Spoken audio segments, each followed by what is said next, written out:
How's it going, everybody? It's High Sides Shadow Games Report. We're doing part, what is it, 6 today? 6 of Need for Speed Heat tonight.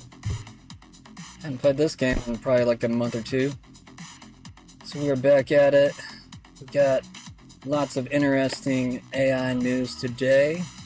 We got Trump making some executive orders around AI. Let's go find out a little bit more about it together. Still have to learn a bit more myself. So let's do it. I don't want to waste too much time. Let's go ahead and get this off the screen. Let's turn off this music because I don't know where it's going. I was wanting a different song for today, but that was the best one I made before we got onto here. So, either way, all right. Let's just go ahead and jump straight into the AI news. We got Trump out there creating executive orders to create some regulation around AI. Just gonna jump straight to the top. I was trying to go through a little bit, learn a little bit before I started the show, but there wasn't really much I could gather from it before starting. So let's go ahead and jump in. NVIDIA CEO Jensen. No, I don't want to start here. I want to start with Trump. Where's Trump at? Is this the long video? I want the long video. Give me the long video.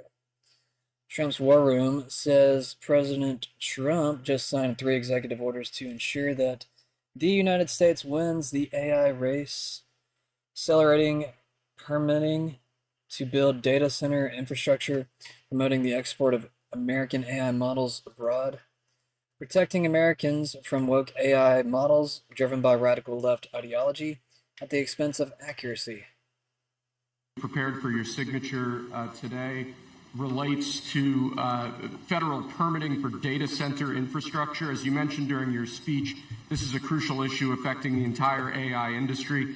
What this executive order will do is establish fast-track permitting and ensure that the federal government is working to get data centers approved and through the permitting pipeline as quickly as possible.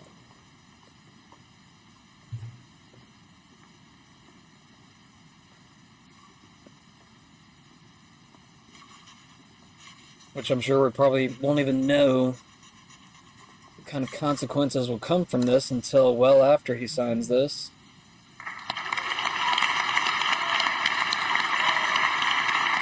I mean, notice how they're not really even talking about.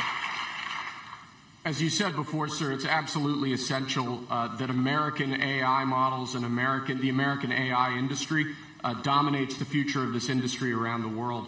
What this next executive order will do is promote through various instrumentalities of the federal government the export abroad of American AI models to ensure American AI dominance in the future.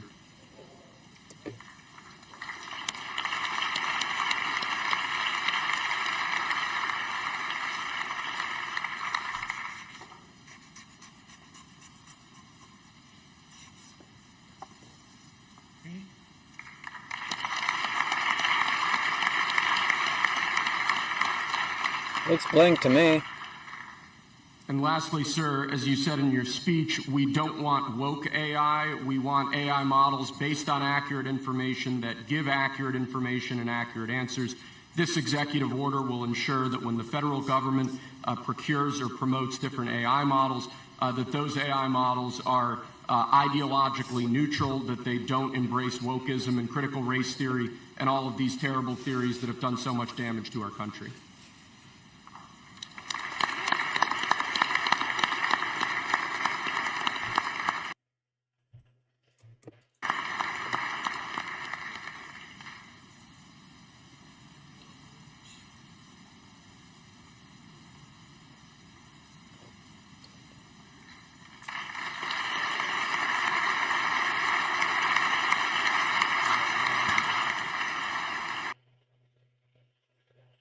Okay.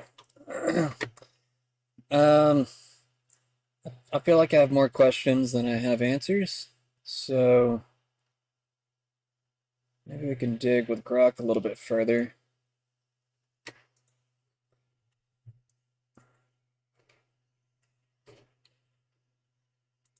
What do I want to ask?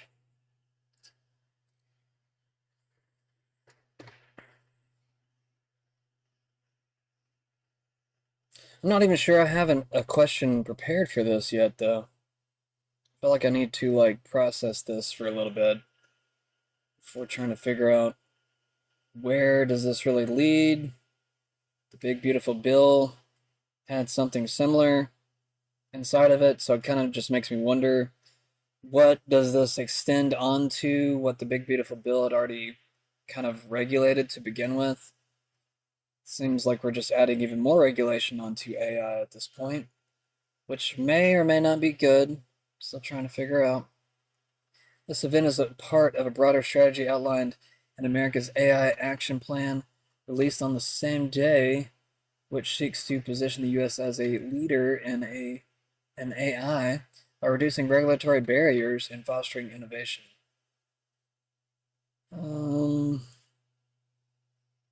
Usually an executive order setting some type of, well, it's setting regulation to some degree. Unless it is to release the regulations, which I'm not even really too familiar what type of regulations were in place beforehand. The plan, influenced by Silicon Valley figures like David Sachs, reflects a shift from the Biden administration's approach, which emphasized AI safety and civil rights protections, towards a more industry-friendly policy that critics argue may overlook potential risk and societal impacts.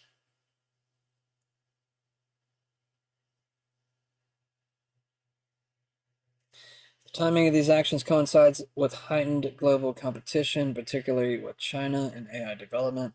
Trump's administration has rescinded previous AI regulations, including Biden's executive order on AI risk, and is pushing for policies that could benefit tech companies by easing environmental and permitting constraints, potentially at the cost of increased energy demands and environmental concerns, as noted by critics and environmental groups.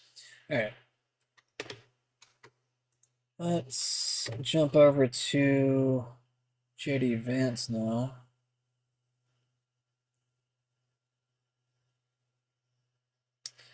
Actually, let's see what Rapid Response has to say from NVIDIA CEO Jensen Huang. On winning the AI race, America's unique advantage that As no a CEO country of a global company, what do you could see possibly have. are America's unique advantages that other countries don't have? America's unique advantage that no country possibly have is President Trump. And let me explain why. One, on the first day of his administration, he realized the importance of AI and he realized the importance of energy. For the last, I don't know how many years, energy production was vilified, if you guys remember. Yeah. We can't create new industries without energy. You can't reshore manufacturing without energy. You can't sustain a brand new industry like artificial intelligence without energy. If we decide as a country the only thing we want is IP, to be an IP only, a services only country, then we don't need much energy. But if we want to produce things, something as vital as artificial intelligence, and we need energy. And so I'm just delighted to see to accelerate AI innovation, to accelerate the growth of energy so that we can sustain this new industry and go after the new industrial revolution. Fair point. I don't think a lot of the American people were expecting Trump to make a lot of those moves on nearly the first day, if not the first day. But it happened, and now we're here 6 months later. Have we seen any major benefits from AI? I mean, maybe with image creation. We've also got this big deep fake problem that's starting to emerge, both with voice and video. So take that with what you will. I personally have been using Brave's Leo browser for quite a while, and it tends to be my favorite so far. It just tends to be more accurate, in my opinion, even in comparison to like Grok sometimes. But I will say with some of the more recent updates of Grok 3, we have started to see a lot better outputs from Grok, which we got Grok 4 now. I've not tried that one out yet because there's a paywall behind it. I'm still paying for the lower tier of X. I don't feel like I should have to go up to pay for these things. I feel like I'm already paying for some type of service. And I'm still kind of wondering how much I'm even getting out of this service besides Grok. Because I feel like Grok is probably the most useful tool out of everything on X. I mean, yeah, it's cool to have a little bit of an unfiltered feed, but I still don't see a lot of, let's just say, people with less followers. I don't know. I almost feel like people with less followers need to have a new rewritten algorithm of some sort. I'm not sure where to take that. I mean, obviously, I want to increase views for people that are trying to grow their audience. But at the same time, I mean, you don't want to take away too much from people that have kind of earned it. And, that's where I kind of sympathize. But really, where my mind is that we kind of have to do something about these bots that are filling up the viewers in several different channels. I've noticed. I don't even know if like some of these channels even know that some of this is going on, but it was something so noticeable today on Rumble. I was watching Glenn Greenwald, and it was already 5 minutes past, I guess, whenever he was supposed to start his show. And I don't know if he started his show late, but I was already waiting there for like a minute or two, and I noticed that there was only like 160 people watching so far. And yeah, the show hadn't completely started just yet, but you notice like all of a sudden it goes from like 160 viewers to 1,600 all of a sudden. Maybe the algorithm just put the video out as soon as I was noticing that. I'm not sure, but to me it did not seem like a natural climb. It just shot right up. I'm also going to, call out Rumble on some bots that have been following me lately. I'm not really sure why certain marketers want to, I guess create a bunch of bot accounts and try to help people grow that way. I don't think it's authentic. I don't like it. And I didn't ask for it. So whoever you are, stop doing it. I'm not doing that. I don't know who these marketers think they are, but you can't just do a job for somebody and then, maybe go to them later and like ask for payment. Lots of weird, shady people that do stuff like that. Gotta be careful. And also I just want natural growth. I don't want to just fill my account with a bunch of bot accounts because they'll only hurt me later, I don't want you, so probably gonna have to get rid of you. I might have like, I don't know, a drop in followers, I guess, once I do it, but I don't care. Like, I don't want people filling up my account with fake people. Like, I want real people. And I mean, I'm trying to think about how I can create some type of community with this channel to some degree. I'm not a big talker when it comes to the live chat. I'd rather just be completely separate from it and do my own show and not have to deal with the chat. Some people want to talk to me. Just know that you can send a direct message on X if you ever do want to talk to me.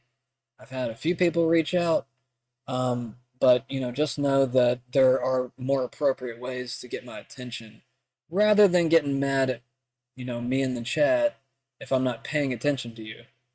Like, it's no offense to you, I'm just busy.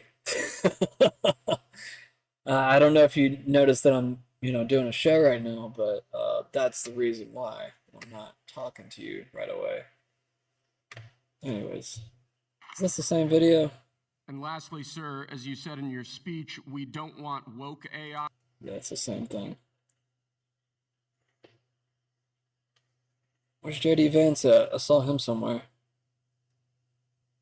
Here he is.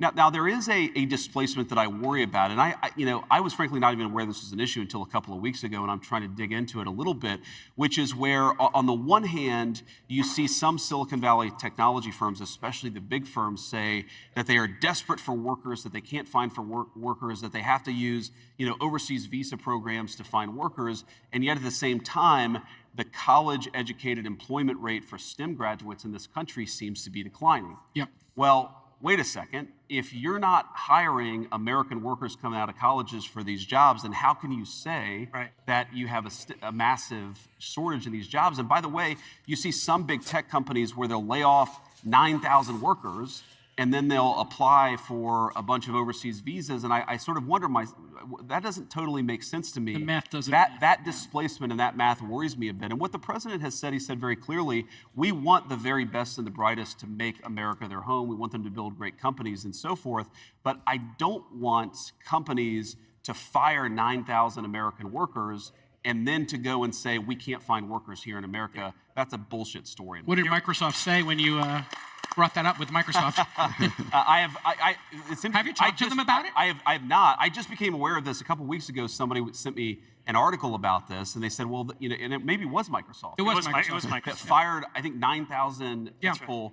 And then I was like, wait a second. Record profits, record market cap. And not to mention, they were going to hire foreign workers to come replace them. What did they call that? Some type of special visa? I can't think of it at the moment. You might say it. But also saying they're desperate for workers, so I have not yet had that conversation with Microsoft. In my defense, I just found out. In your defense, okay, I don't believe that, but whatever. The ASI race will define national advantage. Turing. What's this? Accelerating frontier of AI models plus systems. We're building the AI systems that matter most, where precision, security, and scale aren't optional. Trusted by top AI labs and Fortune 500 companies, we move frontier AI from search to real world. Alan Turing, is who I believe that, or at least the test was named after him. He's like known as like the father of computers almost. I don't know if he is the father of computers, but I know he's someone that you study if you ever took IT. And there's a test called the Turing test, and that's basically where you're testing an AI if you can tell whether or not it's human or not. So basically the AI is trying to deceive you that it's human, and if it can deceive you, it's successfully passed the Turing test. Just a fun fact. I don't know. This company is named Turing, so I just figured I would point that out. AI middle powers in Europe and the Middle East will challenge the US and China in the AI race in the coming years, says BCG Managing Director Nikolaus Lang. What we have seen here in our research is that we see two superpowers. So on one side, the US, on the other side, China. I think leading in talent, compute power, foundation models. And then you have Europe and the Middle East, which are these middle powers, challenging the superpowers.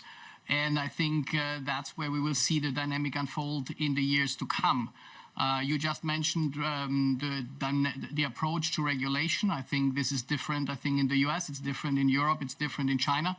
And the reality is that we need to adapt to these three constituencies and these three approaches to regulation.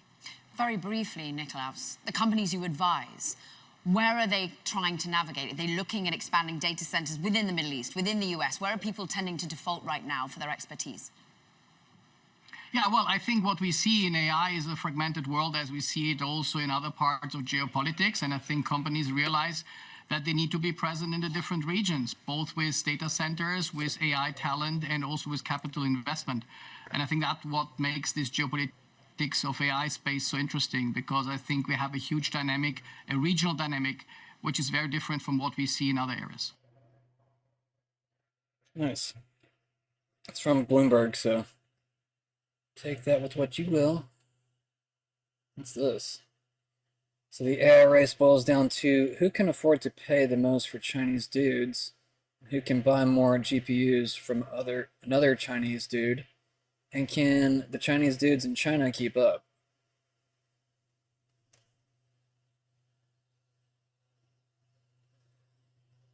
Kind of an interesting take. We also have several strong new teams joining today or who have joined in the past few weeks that I'm excited to share as well.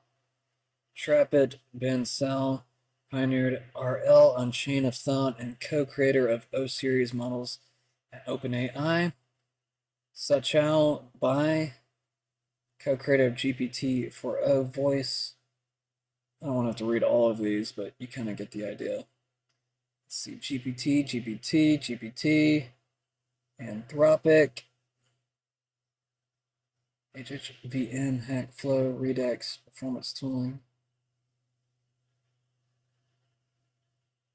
Yeah, I don't think, I don't know what we have to do about education in our own country, but we have gotten to a weird place where things have started to skew racially to some degree. And, I don't have any problem with Asian men performing well, Asian women as well. But I think there's a severe decline in focus towards educating, I guess, certain people in this country. It's probably the best way to put it.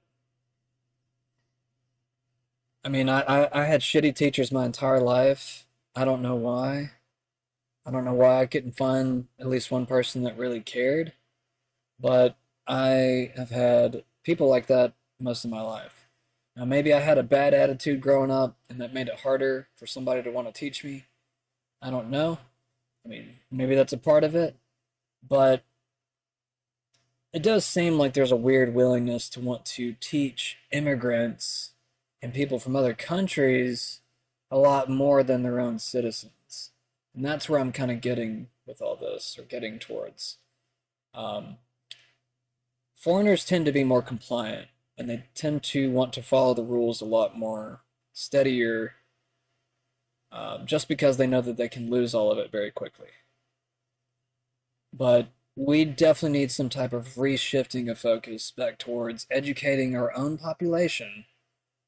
And that means focusing deeply on, and I'll be racial about it for a second, focusing deeply on your majority race, white people, and all the other minorities as well. Talking about American citizens. I'm not saying, just white people, but if that's the majority of a country, that's the majority that needs to have, an education. And I think we've gotten to a weird place where we've just started to try to, I guess, focus less on white people and give them less and less and less and take away from them more and more and more. Where now it's just like there's so many undereducated white people, and obviously there's undereducated minorities as well. But I'm focusing on the majority right now. There's more poor white people than any other minority in this country. And yes, it is because we're the majority, but it's also due to this weird place that we've been in ever since the pandemic, but even before then, where all this was headed. Now they're trying to teach people to not code because AI is going to code. It's like they were just telling people like a year or two ago that we all need to learn how to code.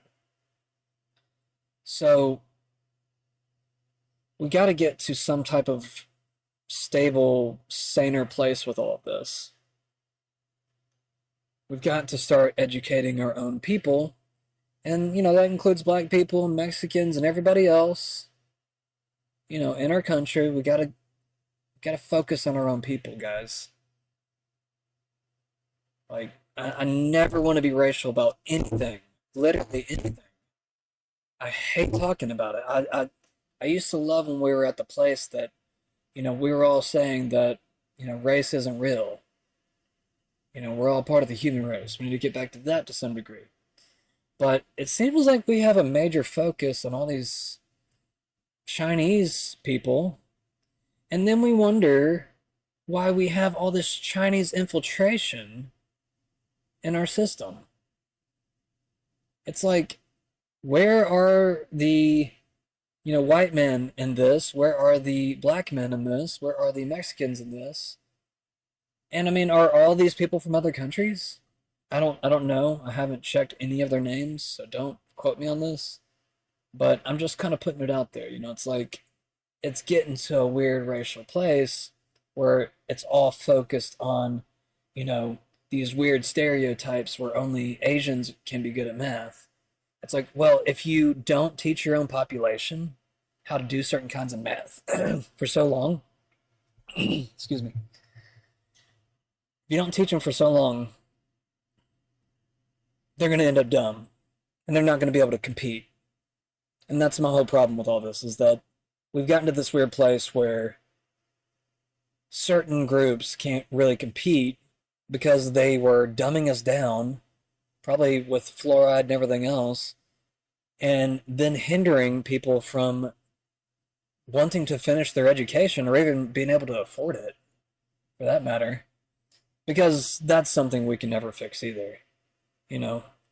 Billions and billions over to Israel and Ukraine and all these countries throughout the world, but we can't get a fucking dime towards our own people half the time. And I don't know, we might have to get to that weird point again where Trump puts out checks again, because if the economy doesn't get better, we might be forced into it. All right, I'm rambling now. Sometimes I feel like I need a rant though, because it's getting stupid. Just, I don't know, just how this economy is, our education system. Like we got rid of the Department of Education this year, or at least most of it, which I'm fine with. But we got to supplement it in other areas. We got to make sure people go back to school and shit, finish their degrees, bring down the cost of everything. How long are we going to have to wait for these things? All right, I'm going to shut up. A mugshot at least. That's like the bare minimum. Oh, so you're saying arrest? Yes, there needs to be arrests because, listen, we've been playing these games for quite some time now, and unfortunately, we haven't seen much movement from the DOJ. I mean, we've known all of this. Everything has come out from, Gabbert's team, which I'm so thankful that it has. We've all known about these things for quite some time now, and so there should have been a blueprint by the DOJ on if they have a special prosecutor going on, or how they were going to go about making these arrests, or who they're going to go for first, because obviously Barack Obama would be the last arrest that they'd make. They'd want some individuals who are surrounding him to turn on him quick. And so I hope they have a plan in place. I don't hear of any grand juries going on. Obviously in DC you'd hear about it, but outside of DC I haven't heard of any grand juries going on. So I'm a little concerned that we're kind of playing catch up here, but also I can't wait for Barack Obama to try to sit there and play the presidential immunity argument here and say that he can't be prosecuted, because he can be, and he's obviously been a part of the lawfare before, so it'll be interesting to hear. So I understand that there are going to be obviously people on X that are going to try to make that argument. Do you think that Barack Obama would actually try to make that argument? I do think that he's a little more sophisticated than the average partisan, poster on X. Do you think Obama would? I think if the walls start closing in, if the people around him start to turn, then yes, I think he'd have to make the argument of presidential immunity. But from what I'm understanding is there's probably more evidence in regards to when he left the White House and how he kept everything kind of going still. So presidential immunity wouldn't apply for that. I think it's all fake, to be honest. Yeah. What do you think is fake? I'm done believing any of this, the posting of memes and the making of claims. I'm half kidding. I know people can take it very, very seriously. What I'm saying is I'm beginning to doubt that there is any intention in going after these people. And the reason I bring that up is, although we are seeing some movement from the Trump DOJ, it's 1% of the actual power they have and could move on. I mean, you take a look at how the Biden DOJ went after Trump's lawyers, went after Trump himself and lied and made things up. You mean to tell me that Trump's sitting there being like, I guess we'll figure out in time? They didn't wait. They literally just said, go arrest all his lawyers and make the charges up. But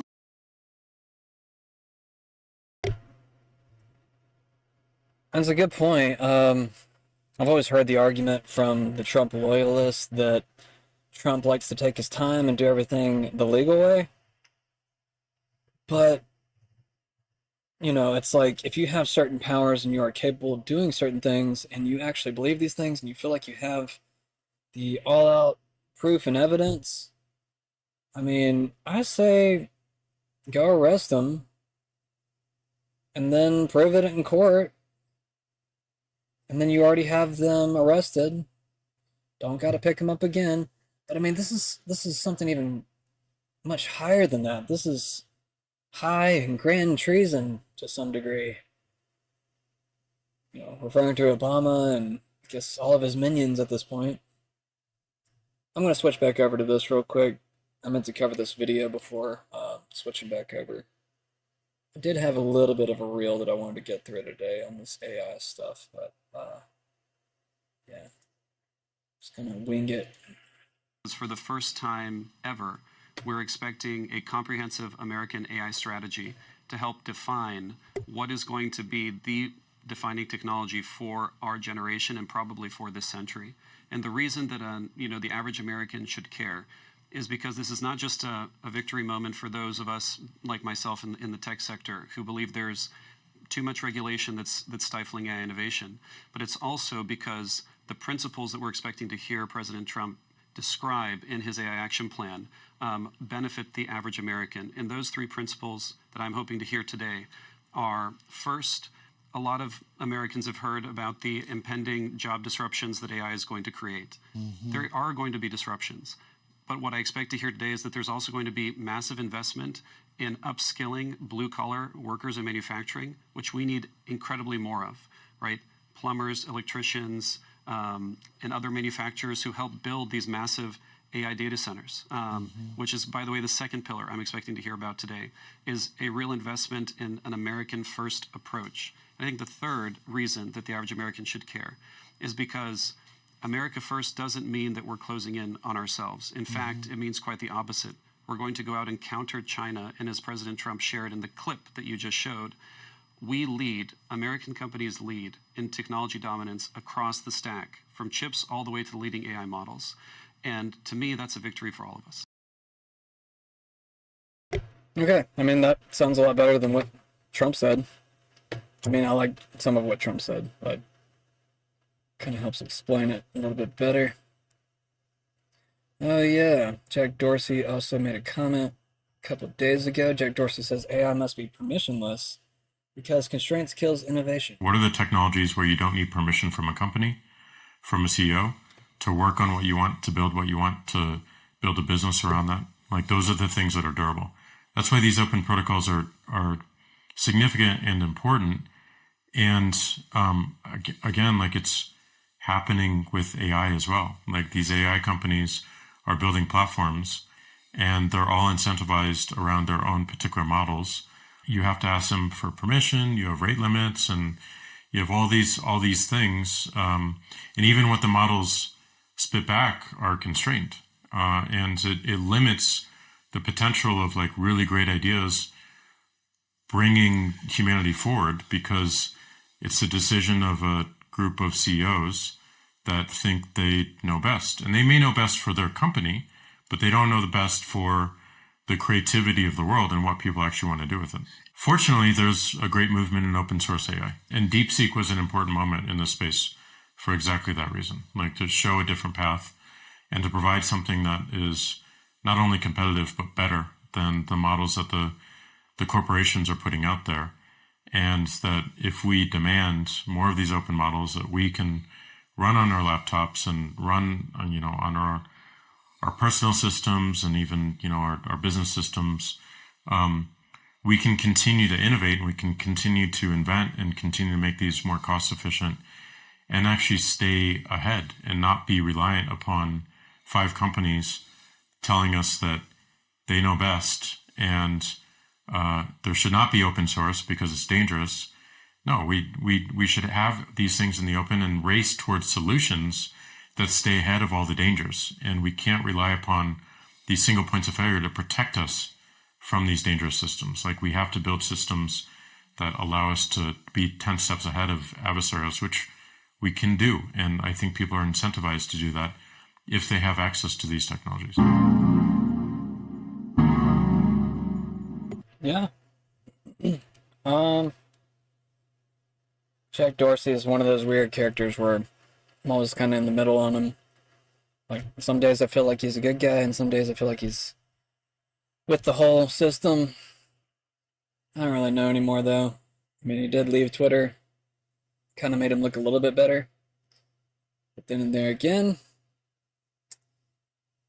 I don't know, there's been some rough spots here and there. Plus, he might have given the FBI and all these intel agencies access to Twitter to begin with. But did he have a choice? I don't know. Like I said, he's just kind of in between. I read Obama might be arrested for treason for framing Trump in the Russia collusion hoax. If they arrest Obama, there'll be civil arrest and riots in the street. I'm already for arresting Obama. You don't have to sell me on it. Federal judges denied a request that the Trump administration from the Trump administration to unseal Epstein grand jury transcripts in Florida. I believe that judge has already struck it down, though, if I remember correctly. I'm not even going to get into that. Breaking now, DNS, Tulsi Gabbard drops bombshell report on Barack Obama and Democrat coup co-conspirators from the White House. I'm debating if I want to play the whole video, but I think I do. Wait, no, this is Alex Jones, so it's probably not the full video. It's probably Alex Jones yapping through most of the video.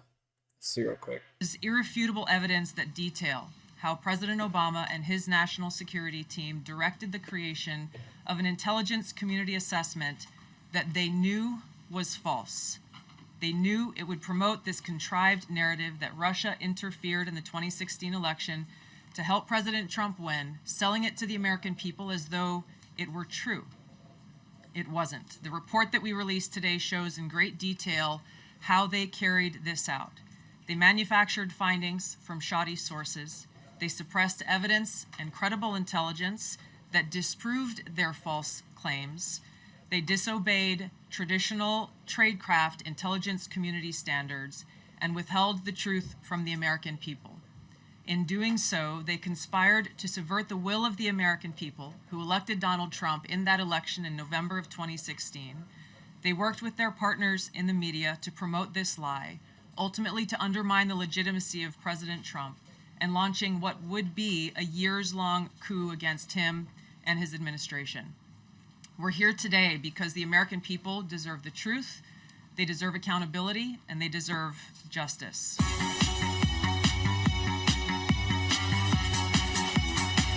I'm going to go over the key findings from the House Intelligence Report, which investigated the claims that were made by an intelligence community assessment ordered by President Obama and published in January of 2017. First, Putin's principal interests relating to the 2016 election were to undermine faith in the U.S. democratic process, not show any preference of a certain candidate. In fact, this report shows Putin held back from leaking compromising material on Hillary Clinton prior to the election, instead planning to release it after the election to weaken what Moscow viewed as an inevitable Clinton presidency. In the January 2017 intelligence community assessment that President Obama ordered, John Brennan, who was CIA director at the time, and the intelligence community intentionally suppressed intelligence that showed Putin was saving the most damaging material that he had in his possession about Hillary Clinton until after her potential and likely victory. The report goes into great detail about the information that Russia and Putin had on Hillary Clinton, which included possible criminal acts like secret meetings with multiple named U.S. religious organizations in which State Department officials offered, in exchange for supporting Secretary Clinton's campaign for the presidency, significant increases in financing from the State Department. They also had documents that showed the patronage of the State Department to State Department employees who would go and support Hillary Clinton's presidential campaign. There were high-level DNC emails that detailed evidence of Hillary's, quote, psycho-emotional problems, uncontrolled fits of anger, aggression, and cheerfulness, and that then Secretary Clinton was allegedly on a daily regimen of heavy tranquilizers. Then CIA Director Brennan and the intelligence community mischaracterized intelligence and relied on dubious substandard sources to create a contrived false narrative that Putin developed a quote-unquote clear preference for Trump. Brennan and the IC misled lawmakers by referencing the debunked Steele dossier to assess quote-unquote Russia's plans and intentions, falsely suggesting that this dossier had intelligence value when he knew that it was discredited. The intelligence community excluded significant intelligence and ignored or selectively quoted reliable intelligence that contradicted the intelligence community assessment's key findings on Putin's alleged support for Trump. Including this intelligence reporting would have exposed the ICA's claim as implausible, if not ridiculous. The intelligence community assessment omitted reliably sourced information, such as how some Russian intelligence officials were quote-unquote planning for candidate Hillary Clinton's victory, while others assessed neither Trump nor Clinton would respect Russia's interests. As was reflected in the ODNI documents that we released on Friday, multiple intelligence community assessments released in the months leading up to the November 2016 election concluded that Russia had neither the intent nor capability to impact the outcome of the U.S. election. On December 5th of 2016, the FBI and ODNI gave the House Intelligence Committee its first post-election classified briefing, in which there was no mention of Putin aspiring to elect Trump by either agency. The Presidential Daily Brief, drafted on December 8th of 2016, stated that no Russian or criminal actors impacted vote counts. This document was pulled just hours before it was to be published due to quote-unquote new guidance. If it had been published, it would have been briefed to both President Obama and President-elect Donald Trump. On December 9th, 2016, a National Security Council meeting was called to gather President Obama's senior national security officials, which included CIA Director Brennan, then Obama DNI James Clapper, Susan Rice, and others. Following that secret meeting, DNI Clapper's assistant sent an email to the intelligence community with the subject line, POTUS tasking on Russia election meddling, tasking ODNI leaders to create a new assessment per the president's request. The House Intelligence Committee Oversight Report that we released today reveals that, quote, unlike routine intelligence community analysis, the intelligence community assessment was a high-profile product ordered by the President, President Obama. It directed senior intelligence community agency heads and created an intelligence community assessment limited to just 5 analysts, using one principal drafter. This is not something that occurs in the normal path of producing an intelligence community assessment that reflects the views across the intelligence community. The production of this intelligence community assessment was subject to unusual directives directly from the President and senior political appointees, especially the former director of the CIA, John Brennan. The House Intelligence Committee Oversight Report also shows how later that same day, on December 9th, Brennan ordered the publication of quote-unquote substandard reporting on Russian activities, which had previously been withheld from publication of prior assessments because the information was judged, quote, to have not met long-standing publication standards. Some of the information later used in the Obama-ordered assessment. Oh my God, she's gonna put me to sleep. I should have got that cup of coffee that I wanted earlier. Well, if she's gonna keep talking, I'm not gonna make it. Over the objections of veteran CIA officers was quote-unquote unclear or from unknown sources.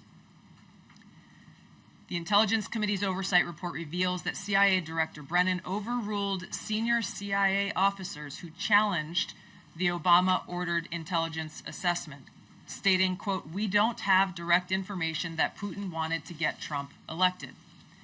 Yet, the Obama-directed assessment was published on January 6, 2017, which explicitly stated, quote, We assess Putin and the Russian government aspired to help President-elect Trump's election chances, when possible, by discrediting Secretary Clinton and publicly contrasting her unfavorably to him. End of quote. The CIA and FBI, then led by John Brennan and James Comey, expressed high confidence in this judgment, while the NSA expressed moderate confidence. Yet, as the report we released today shows, the ICA, the Intelligence Community Assessment, did not cite any report where Putin indicated helping Trump win was an objective. The opposite is true. With regards to the Steele dossier, we now know that one of the source documents that the Obama administration used in the creation of this intelligence assessment in January of 2017 was none other than the discredited, unverified Steele dossier. The House Intel report states, quote, contradicting public claims by then CIA Director Brennan that the dossier was not in any way incorporated into this intelligence assessment. The dossier was referenced in the intelligence assessment's main body text and further detailed in a 2-page assessment annex. John Brennan lied, and he denied using this dossier in this intelligence assessment that President Obama ordered because he knew it was discredited. It was a politically motivated, manufactured document. He directed senior CIA officials to use it anyway.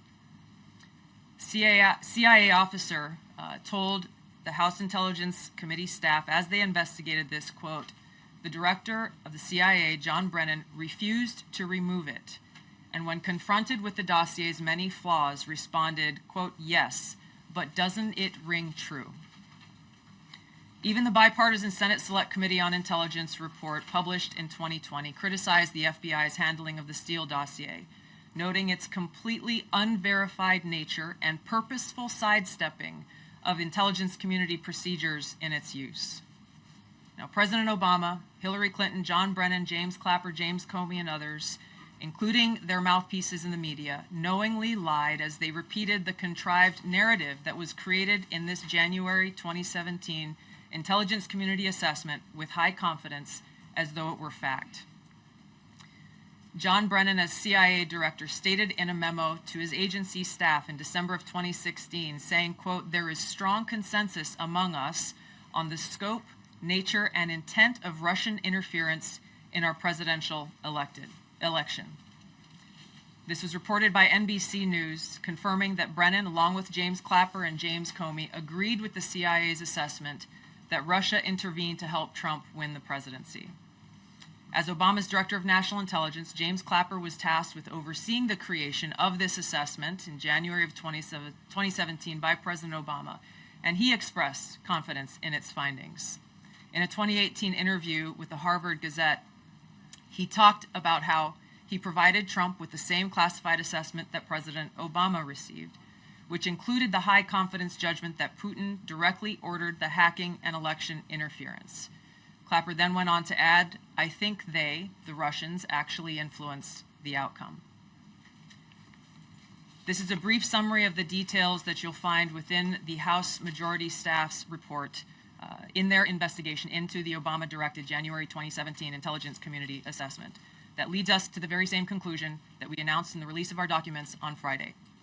The implications of this are far-reaching and have to do with the integrity of our democratic republic. It has to do with an outgoing president taking action to manufacture intelligence to undermine and usurp the will of the American people in that election and launch what would be a years-long coup against the incoming President of the United States, Donald Trump. So the crew just reminded me that James O'Keefe has not tried methylene blue, or they asked me to ask him. He has it as What if AI gets so smart that the President of the United States cannot do better than following ChatGPT 7's recommendation, but can't really understand it either? What if I cannot make any better decision about how to run OpenAI and I just say, you know what, I fully hand it over. ChatGPT 7, you are in charge. Good luck.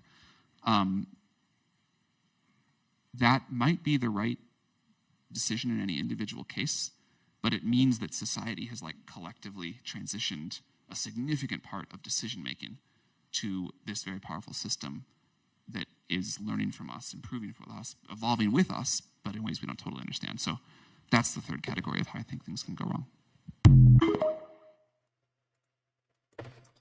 Alright, I'm going to jump back over to some of the headlines real quick because I did not cover them whenever I first started the show. I just jumped straight into the topic of today. One thing I did not talk about, though, that I can talk about right now. Let's see.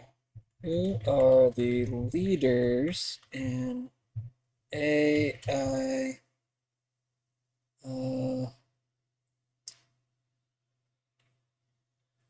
competitions? I don't know.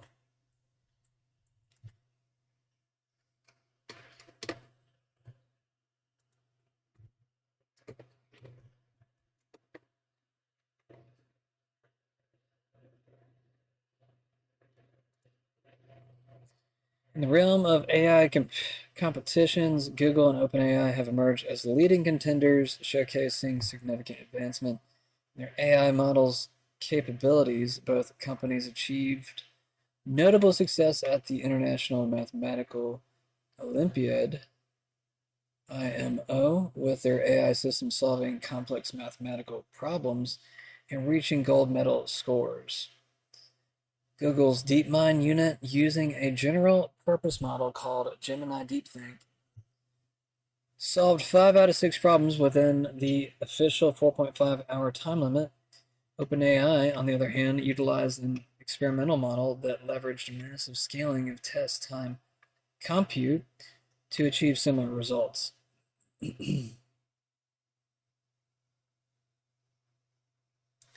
OpenAI achieved a gold medal score with its experimental reasoning model, which was evaluated by 3 former IMO medalists.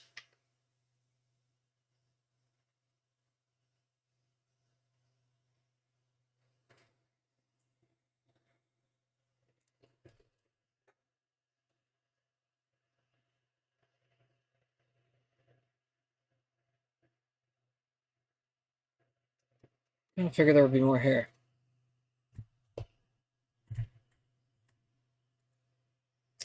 What was all this crap about Grok being the smartest or fastest?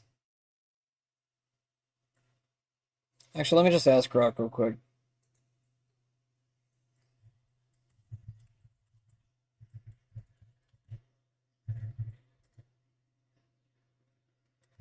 Let's just ask it.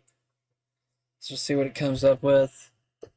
In this simple question, who are the leaders in AI? Oh, it's giving me AI people. No.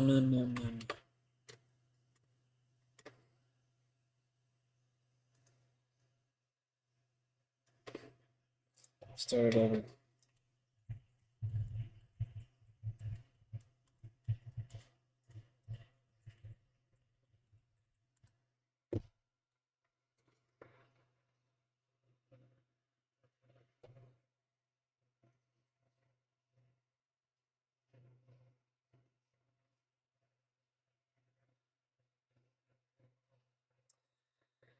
So we got OpenAI mentioned, Google, Meta AI, Anthropic, xAI, Microsoft, NVIDIA, and Amazon.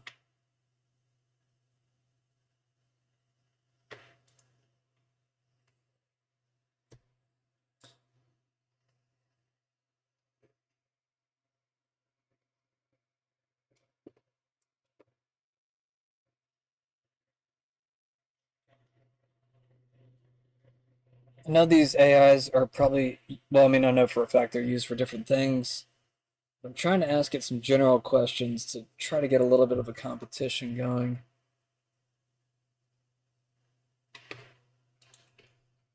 Let's just say, out of these choices,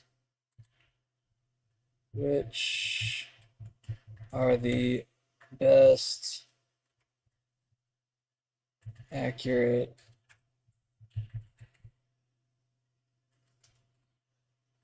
and fastest in order?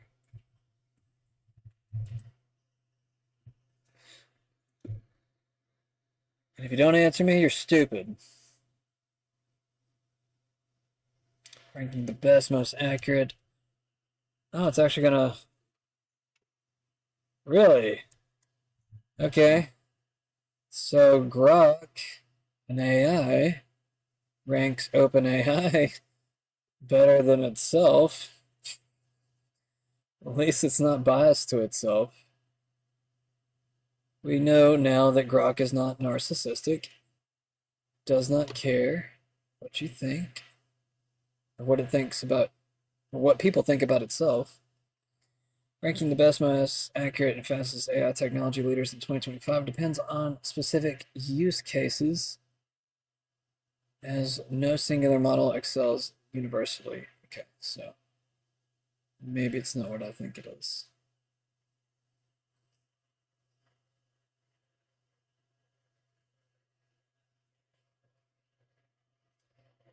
Accuracy, advanced training with reinforcement.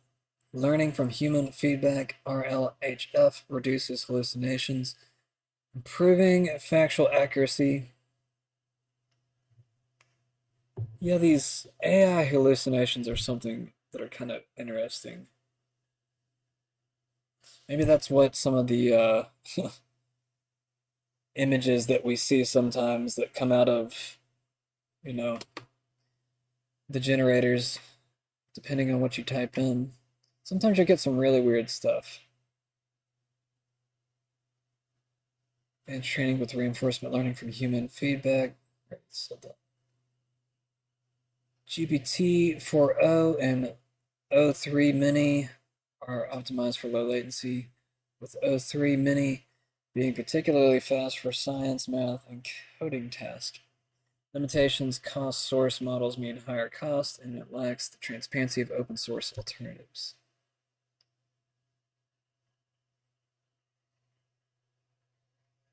Google's Gemini 2.5 Pro is a close contender, scoring 70 on the Artificial Analysis Intelligence Index. Let's see, this guy. So I got a 70 as well. Seems like they're kind of head and head. So 70 on the Artificial Analysis Intelligence Index.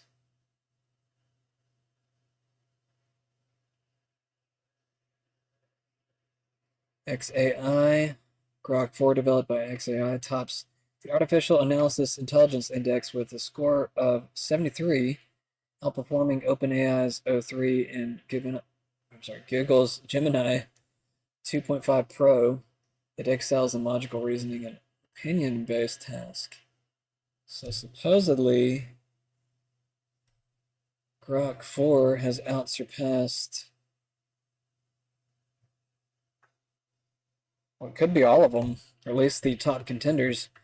Looks like DeepSeek scores a 68 on artificial analysis, which is really cool considering the low cost of DeepSeek, if it is as low cost as they say it is.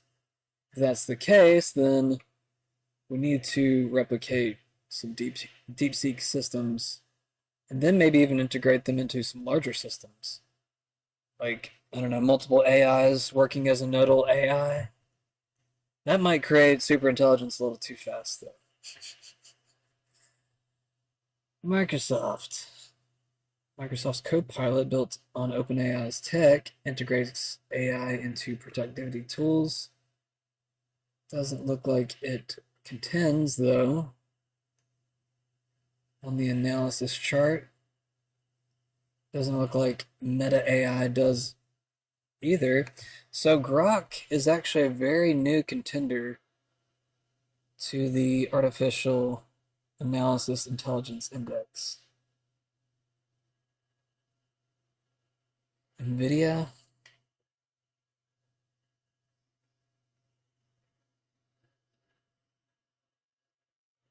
Doesn't look like they're on the index as well.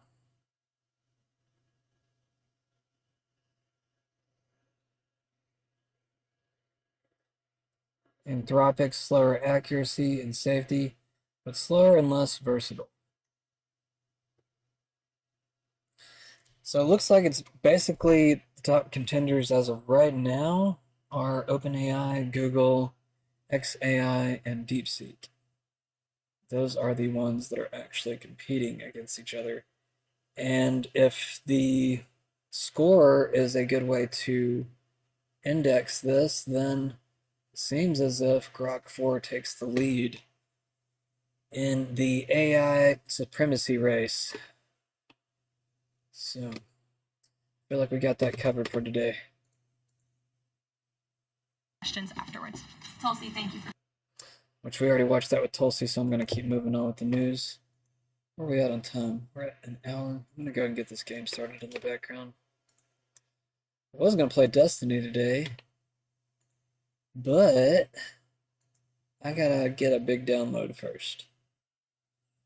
Because apparently I was missing some content for the game, and I don't want to play it until I have it now. It was only $2, so I felt like kind of obligated to get it. Kinda. Plus, I like Destiny. I just wish that it ran a little bit. Well, I wish the connection was a little bit better. I'm sleepy, yo. Where's my coffee? I'm not drinking coffee at 10:30. This isn't smart. I'm gonna regret this.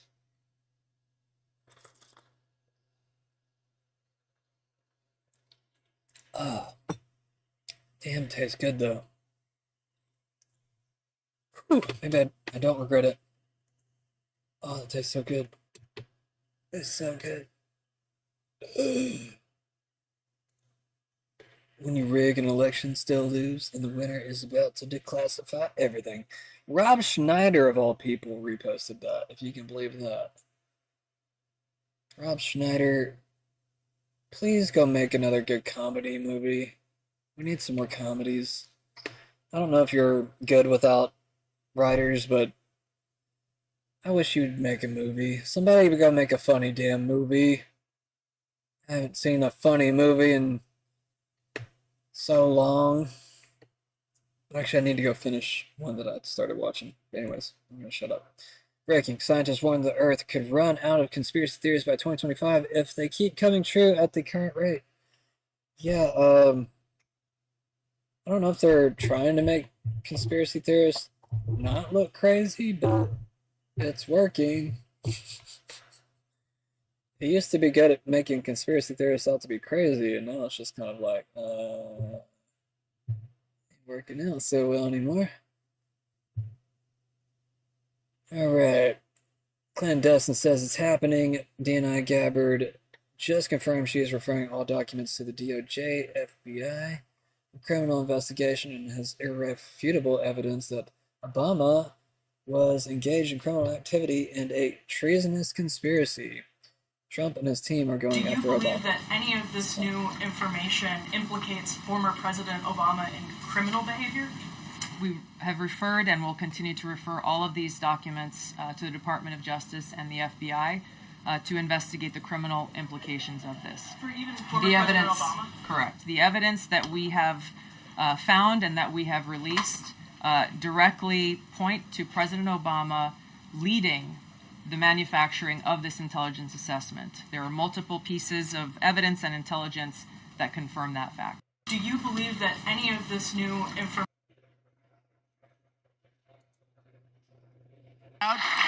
With certainty, I think we knew it before, in all fairness, Tulsi. But now you have certainty. She has all the documents. She has everything that you need. And she found out that Barack Hussein Obama led a group of people and they cheated in the elections, and they cheated without question. It's not even a quote. Would you say there's even a little question there, Tulsi? She says no. And you found things that nobody thought we'd ever find. And very happy and very honored to have you with us. She's right now, by far, Speaker, she's hotter than you right now, Speaker. She's the hottest person in the room right now, Speaker. So, Tulsi, great job, and I know you have a lot more coming. She told me you've seen nothing yet. So I heard those rumors about you, but now I know they're true. So we're very proud of you, Tulsi. They cheated so badly, and ultimately it led to loss in 2020. And it shouldn't have been a loss. It was a big victory. We won by a lot. We had to do it again. But if I thought we lost, I would never have run again. And this is a far more consequential election than it would have been if we did. That's the only thing I can say. in favor of it, but we can't ever let that happen again to our country. Look at what happened in terms of inflation, in terms of so many things, but most importantly, maybe in terms of allowing millions and millions of people into our country that we shouldn't have.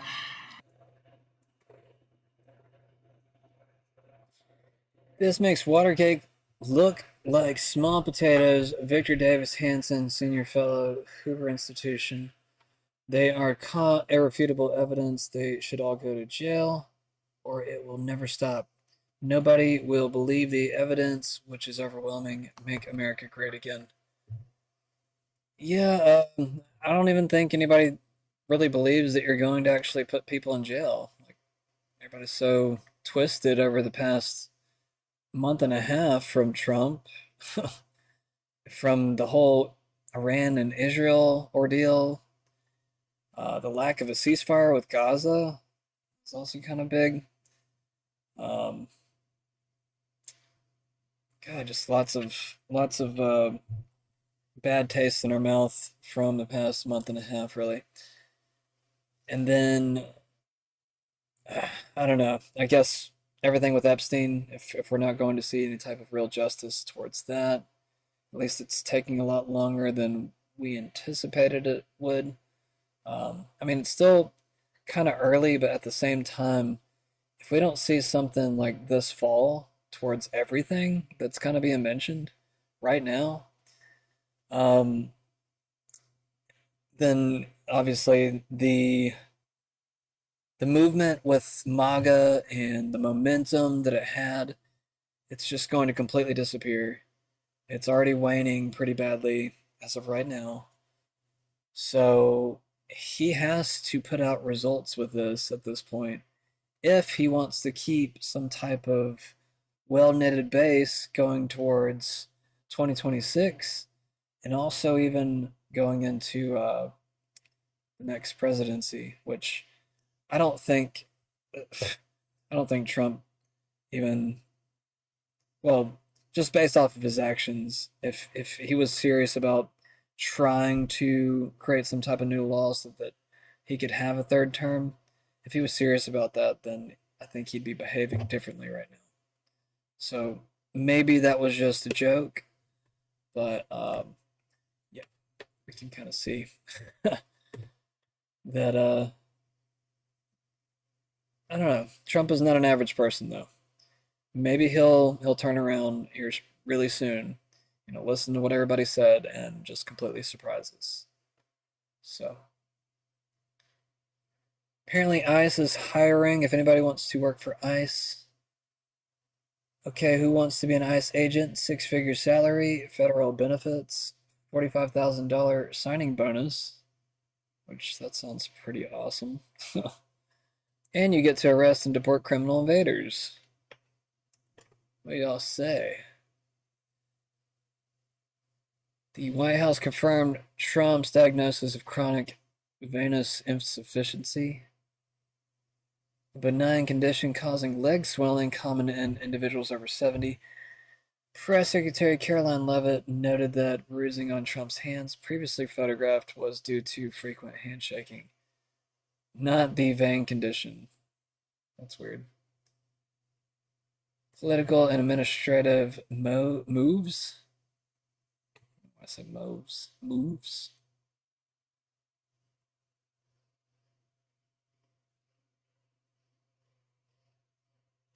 His deputy attorney Todd Blanche, I don't know how to say that, faced scrutiny over clerical error in a court filing related to Ghislaine Maxwell case where Blanche was listed with his former private law firm address rather than his Justice Department role, highlighting the unusual overlap in Trump's legal team transitions.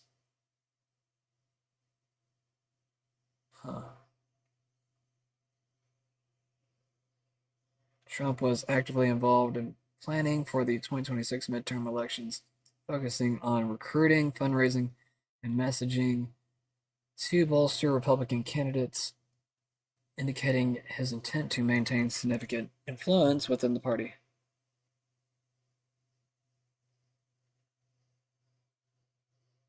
Well, good luck with that, the way things are going. California's $20 fast food minimum wage led to 18,000 fewer jobs. And just remember, they have the highest homeless rate, if I remember correctly, at least here in America. The president of France is suing Candace Owens for repeatedly claiming his wife was born a man. Got to laugh at that earlier today, so I don't think it's funny anymore now. Tony Stark, everyone. Elon Musk says Optimus will bring the food to your car next year. Getting rid of all Sonic fast food runners instantly. It even has roller skates on. Obviously, it's probably a AI photo, I would imagine. I don't know for sure. Fox News Alert, we have new information tonight in the drowning death of Obama's personal chef, Tafari Campbell. The Massachusetts State Police responded to our FOIA request and released their report with some redactions. According to the report, Obama was on the scene shortly after Campbell went missing.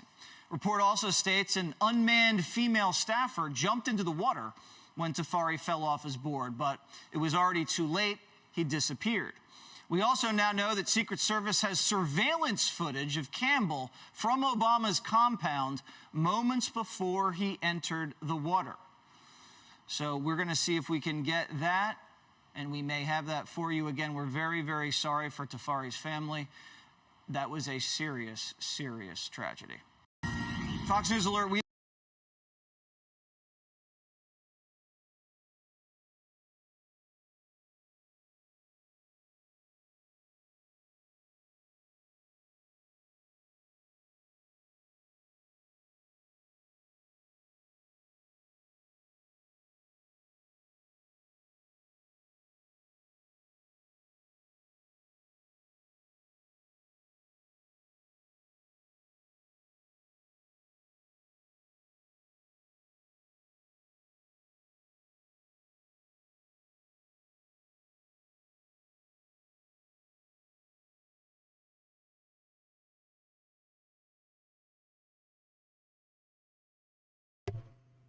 Now I'm curious about that chef video.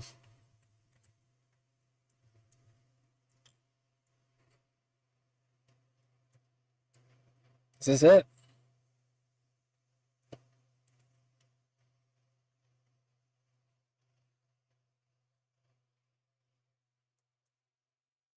Mr. and Mrs. Obama, who were not at Martha's Vineyard at the time, released a statement calling him a warm, fun, extraordinarily kind person. Two law enforcement sources tell NBC News the Obamas were not home when the incident occurred. Authorities said the Obama family was not staying at that home during the accident. We have new information tonight in the drowning death of Obama's personal chef, Tafari Campbell. The Massachusetts State Police responded to our FOIA request and released their report with some redactions. According to the report, Obama was on the scene shortly after Campbell went missing.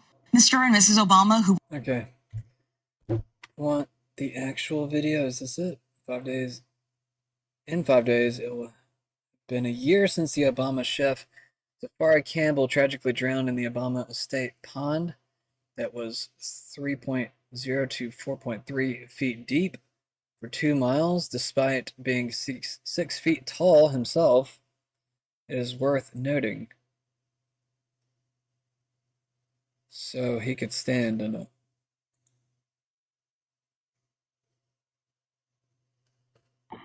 The sign's recorded. Where is your emergency? We have a male drowning in the back of the property right now. We have our rescue swimmers. They're attempting to go out there right now.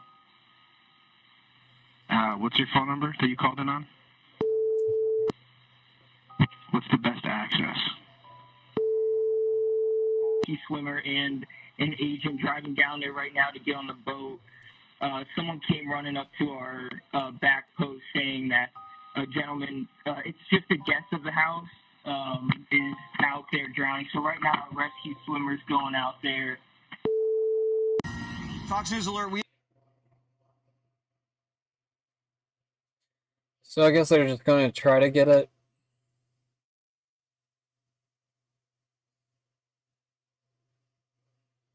White House chef Rush just revealed. Okay, I don't know who that is. That's something completely different.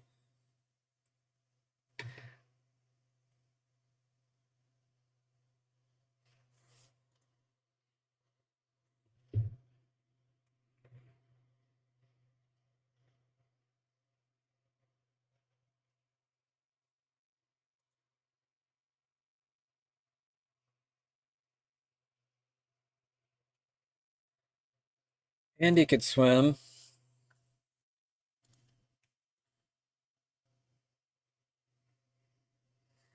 Did he know too much, being around the Obamas for too long?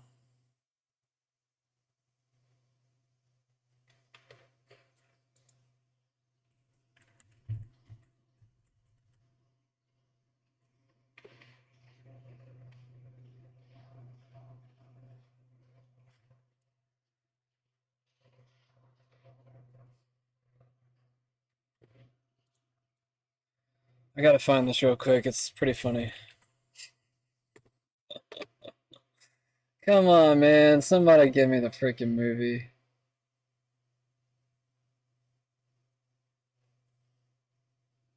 Where's it at? There's this hilarious spoof video that somebody made with Obama chef.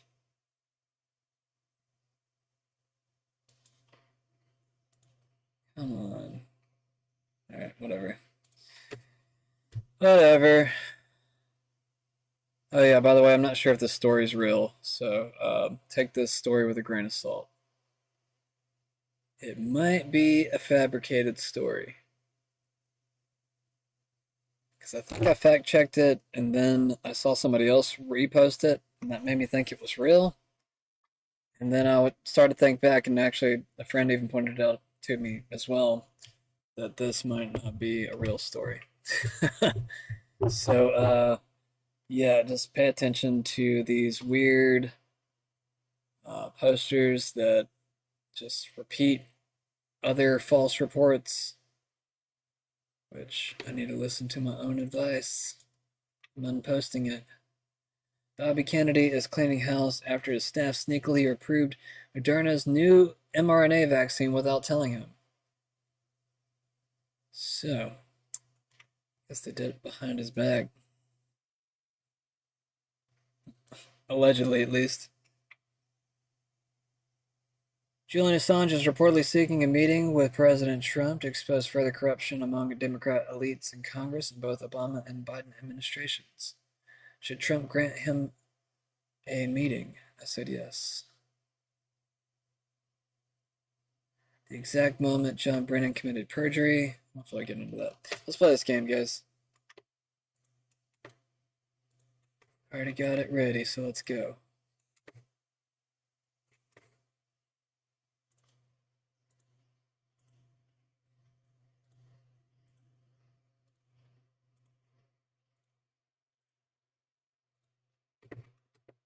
Okay.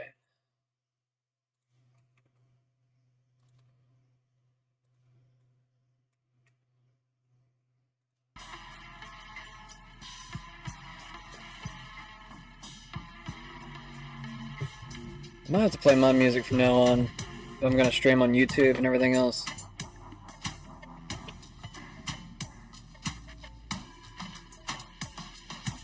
What's going on with this?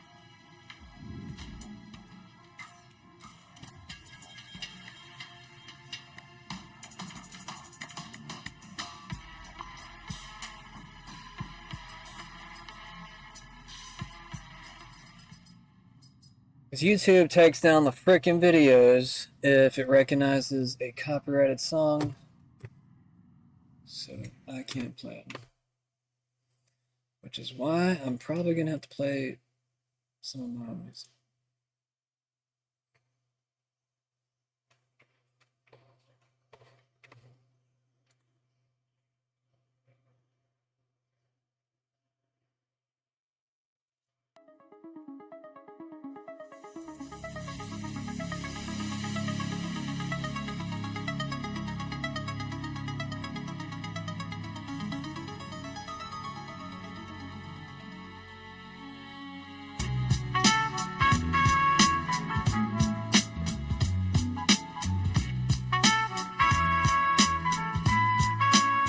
Well, it makes me happy right now, so we're gonna go with it.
Can't remember what I was doing.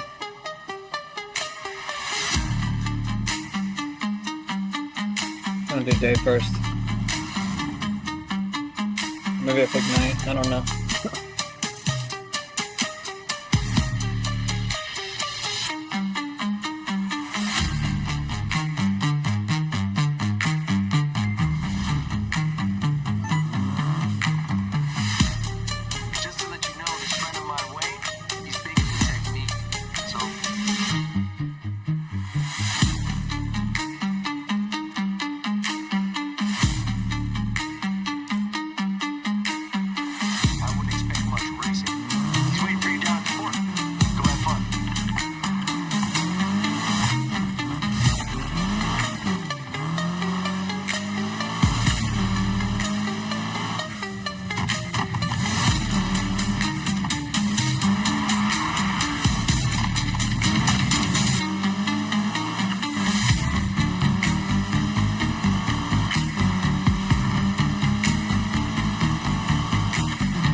I was wondering what that was. Alright, I'm not going that way. I was like, what is on the map?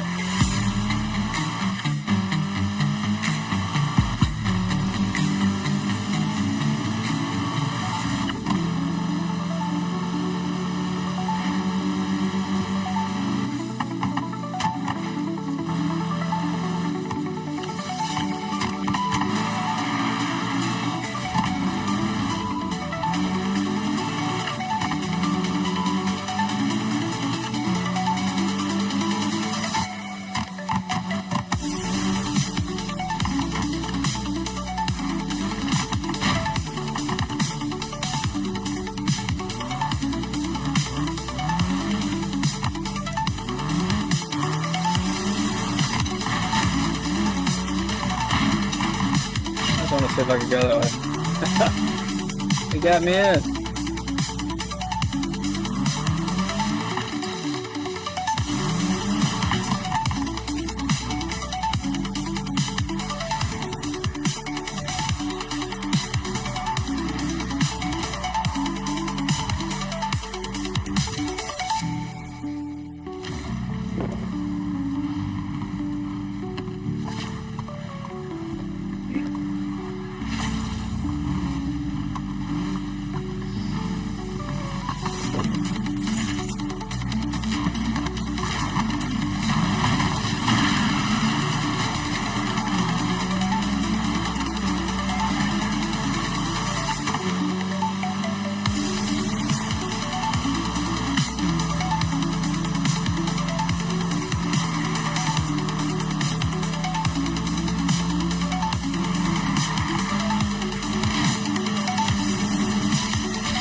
I'm surprised I'm this far behind.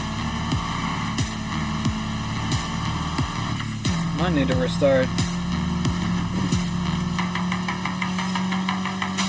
They got a heavy lead on me, and I can't seem to catch up.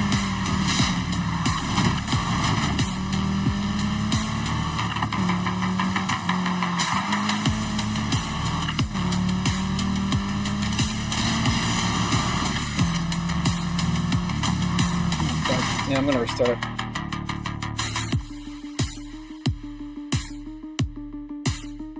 I screwed up that turn anyways, so might as well.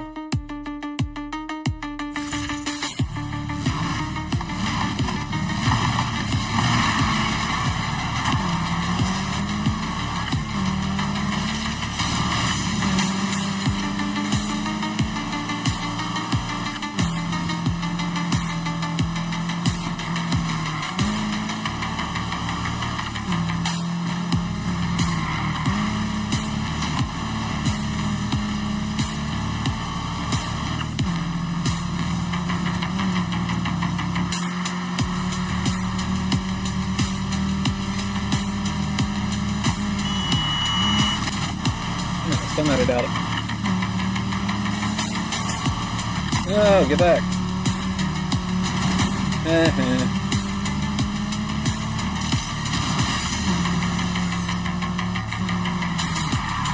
Got it.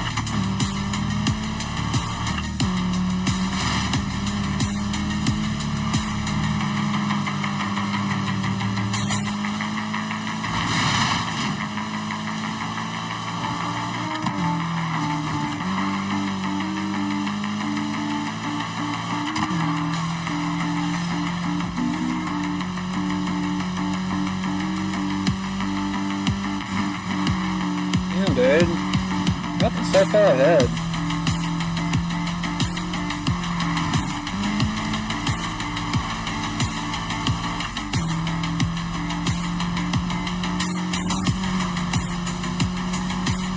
About to fight dirty, y'all.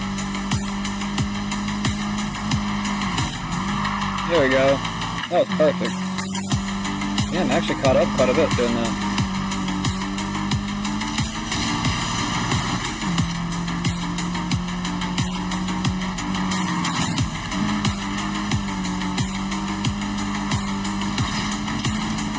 Who keeps putting up the fence every time? Between each lap. I got rid of that fence because it was in the way.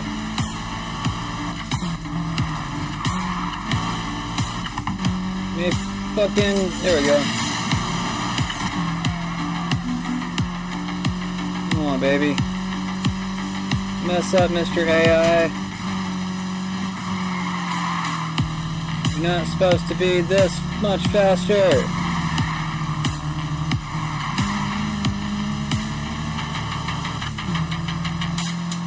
Get back here!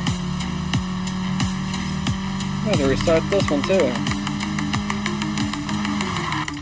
I can't play with this song. I need to get rid of this song. Oh wait, no, this is the good song, isn't it?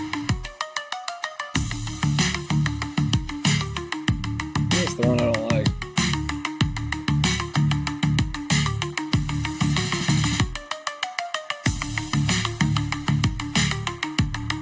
I'm gonna let it slide for right now.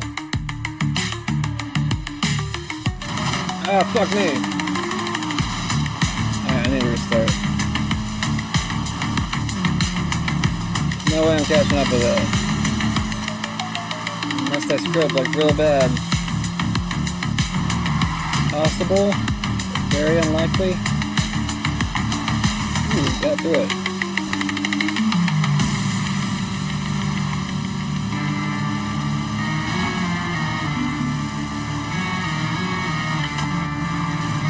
What a bitch. Alright, I gotta restart.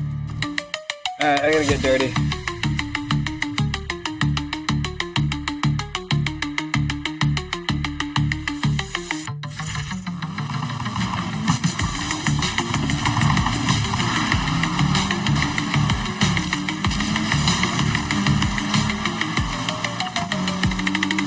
How are they always so much faster?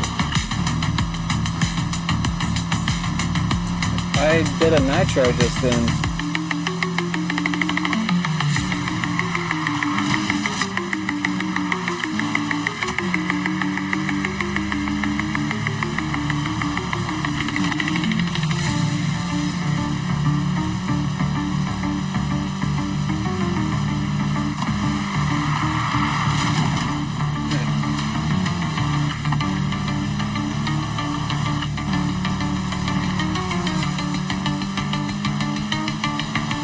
This really sucks. I can't even, like, catch up to him at the very beginning. Like, I'm not gonna lie. I'm trying to speed up right next to this dude. I'm gonna knock him off the freaking rut. I know it's dirty. But if I can't catch up with him the normal way, what else do I got? Come on, damn it! Dude! And then they use their nitros at the exact same time that I do. It's like, what the hell is that? Like, the AI knows exactly what I'm doing all the time.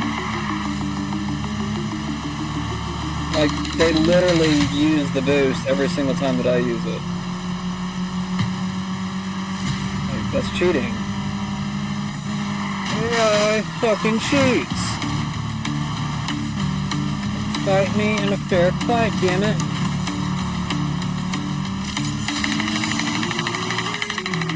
Get back here. How are they so far ahead?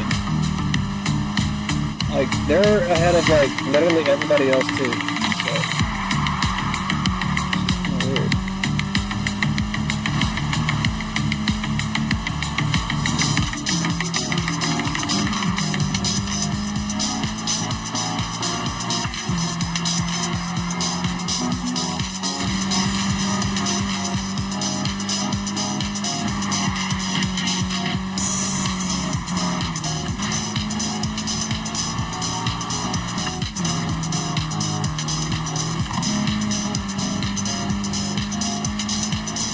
No good way to, like, do shortcuts either. We're so much farther ahead, dude.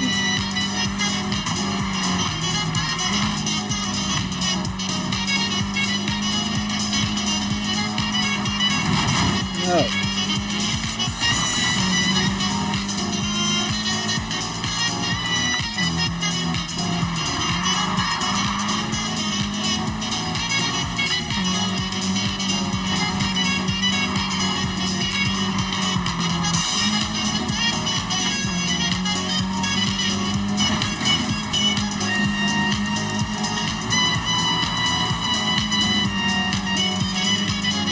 need to start doing that more. I don't know why I don't. Well, I have my foot on the gas and start braking at the same time.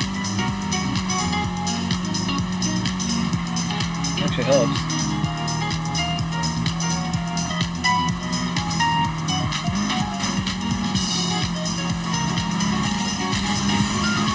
Oh, here, dude.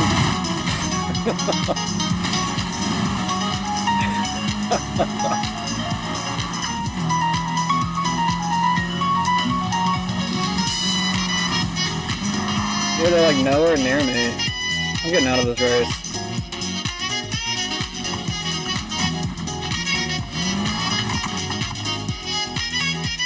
Damn, that's like in my range too. Recommended.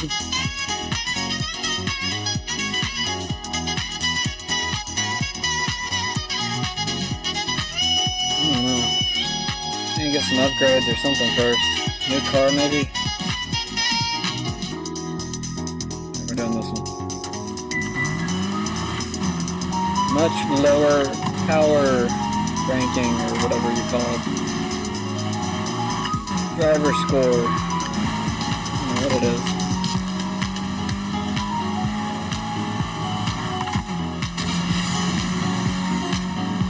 How do you stop in the middle of the road? You ain't gonna call the cops on me.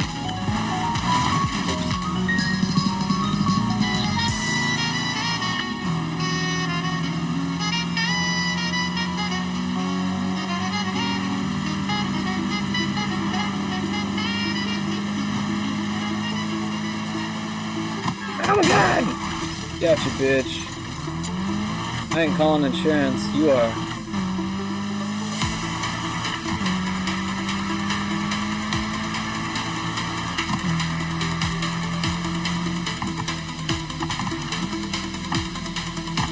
Why'd you stop out in the middle of the road, damn it? Which one's on?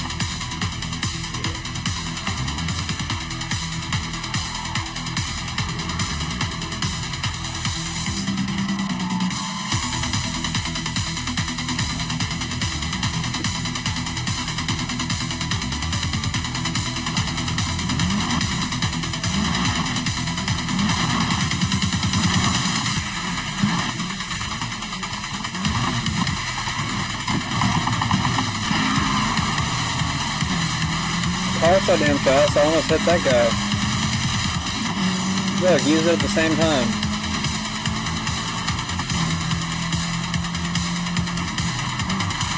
Yeah, look at that turn.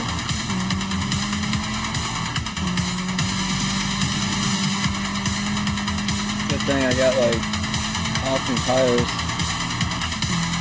Some handle. Got some love handles. She handles damn just fine. Shit. Oh, that was good. Thank you. Damn. She handles a little too fine. Damn.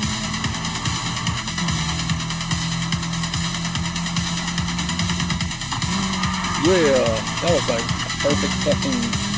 God, did I see that? Alright. I like these new brakes that I'm doing, man.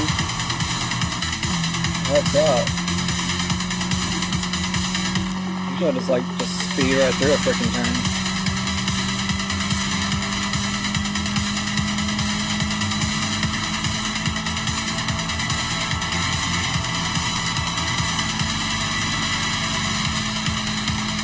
It's just one lap. Oh shit. No. It's another one. I'm really far ahead, so. Well, I was. Damn it. Get back. I see you getting close. I hear him.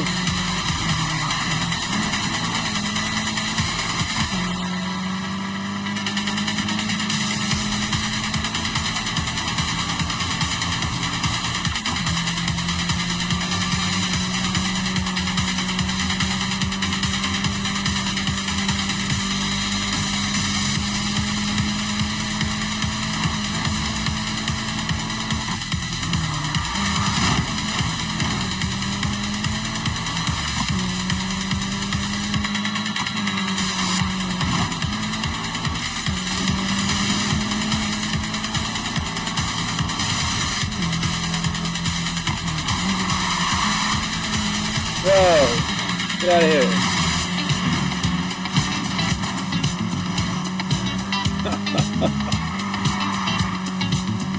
I didn't even know he was close to me. He was like, whoa, man, that's illegal. I don't give a fuck. In first place, man.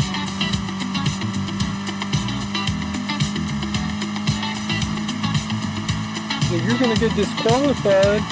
I'm like, not if you're dead. Oh my god! Yeah, there we go. He is close. He's right on my booty. I keep wanting to turn left right there. Because I should, it's because I want to. I don't even know why I want to.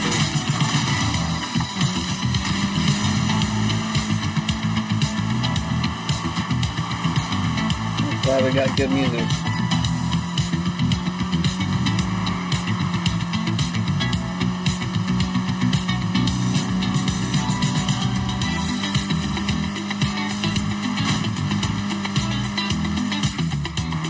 Yeah, there we go, buddy. I can hear him, I think. Yeah, he's up. He's getting closer. Fine now. For the moment. There we go, downhill. Perfect time for a boost. There we go. Perfect.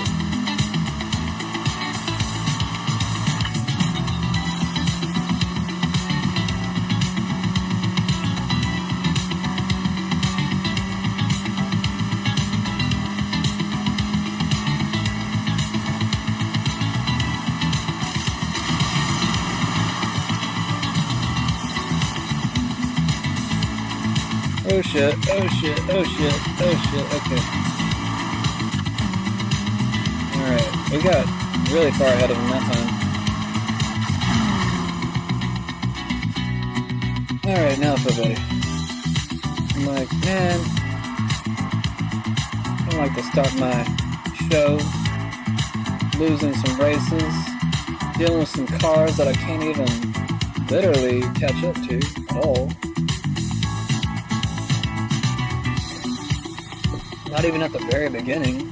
Just stupid.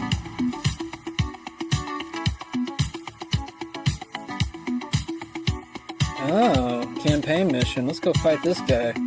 Andy's gonna be easy sauce. Let's go make a fool of him. What's that? Who's that? Is that a cop? Oh, it is a cop. I almost hit him.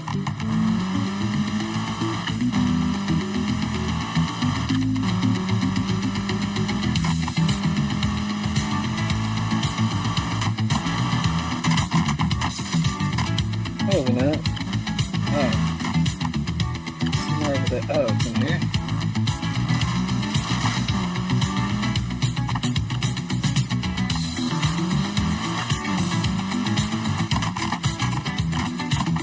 Where's it at?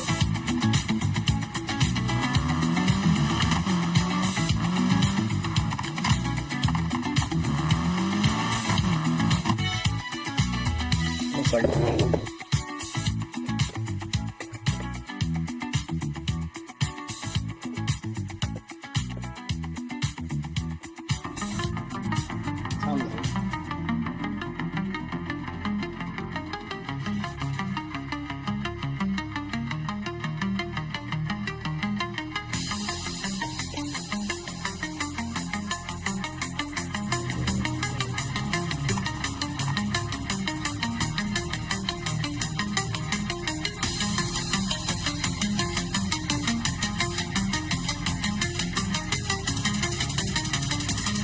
coffee.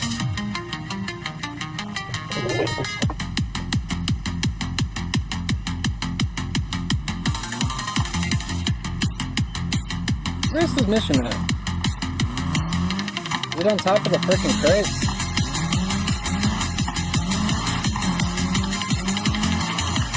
It's gotta be. Oh, it's right here. Okay.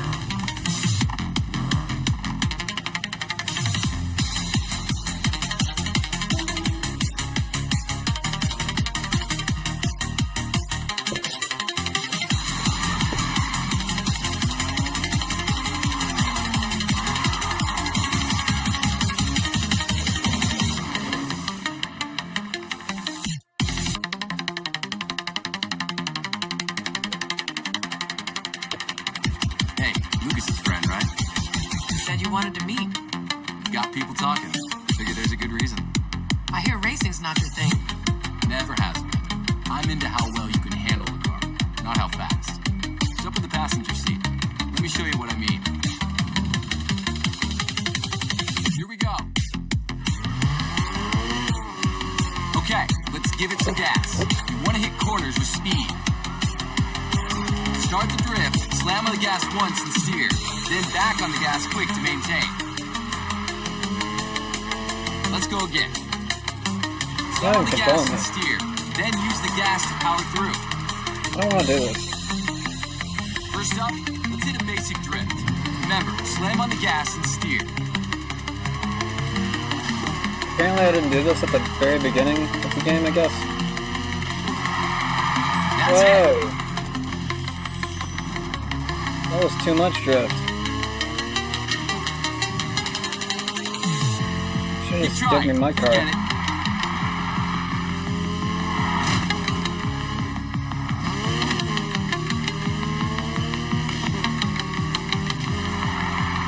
You're drifting.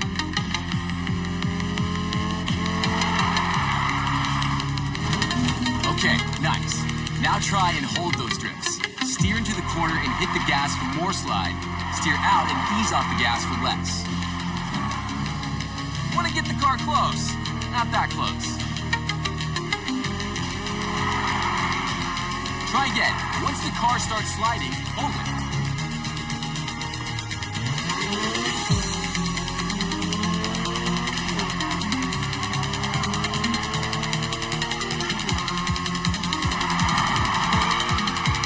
Great handling there. What I like to see. I don't like this car.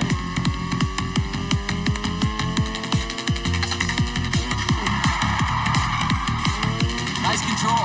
Think you can do it again?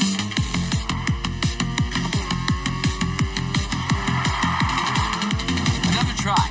Use the gas. Keep that drift going. Good. Now let's add some style. Keep your speed up and back out for as long as you can. And if you really want to show off, the closer you drive to the barriers, the better. Great handling. Try again. Pick the right angles and you'll get there.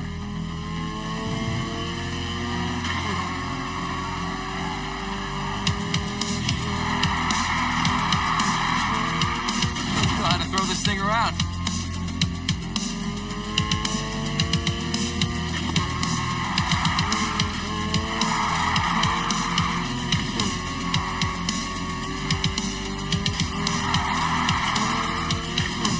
Okay, tryout's over. How about you go around this track for real now?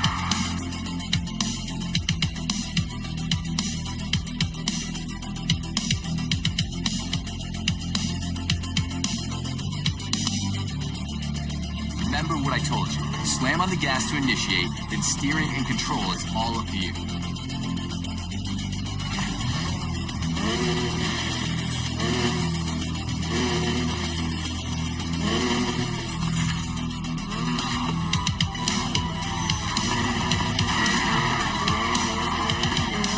Show me what you got.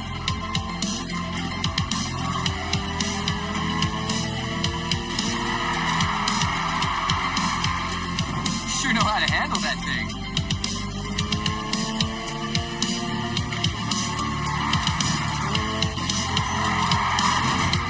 Watch your lines. I keep touching the edge. Keep this up and you'll be fine.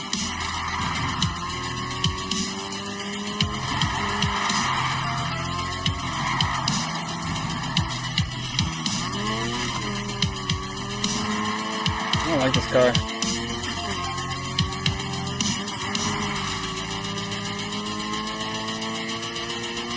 I've already gotten used to my other car and stuff.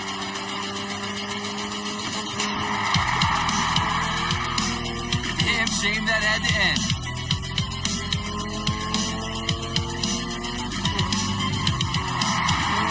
I like what I'm seeing. Keep your eyes where you want to go.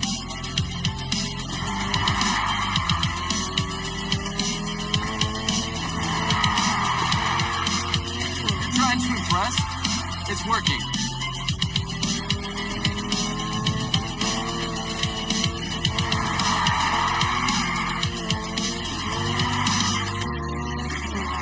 You make this look too easy.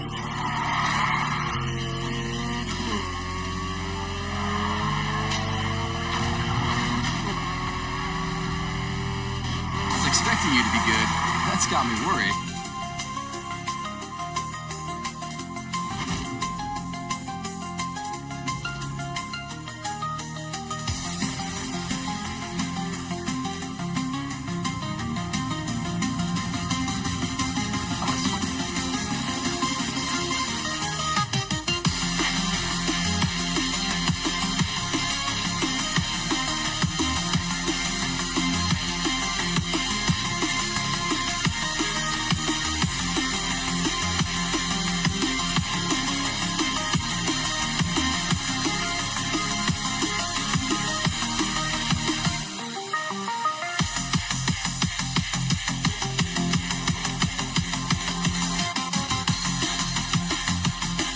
It's a drift trial. Why is there not any right here? Oh, there is one right here. Okay. That's just a different one. I think it's the same course too.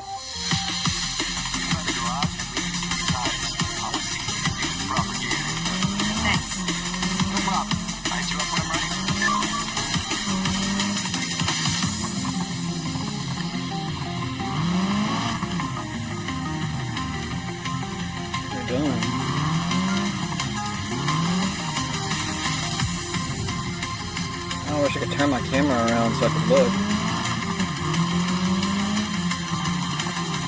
Looks like it's in the same spot. It is.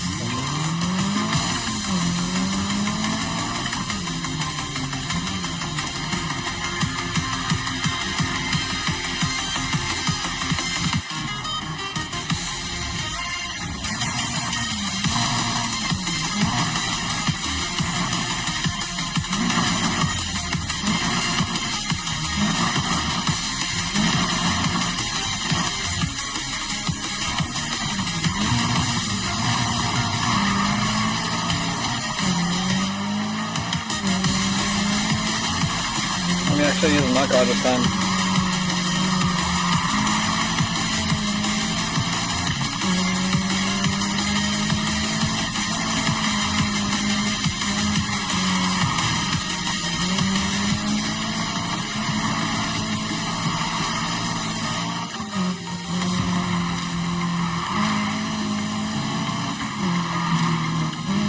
This car doesn't drift as much.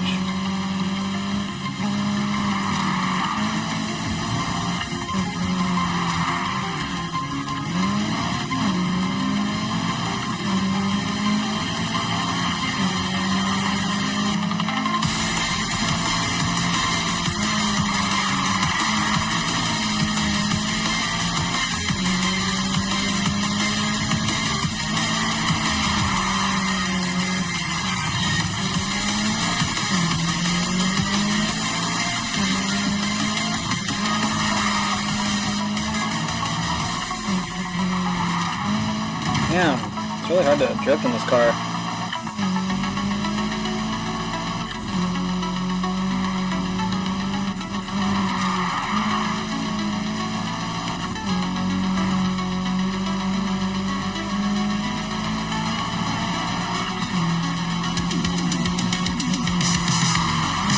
That's what I needed. I need some more speed.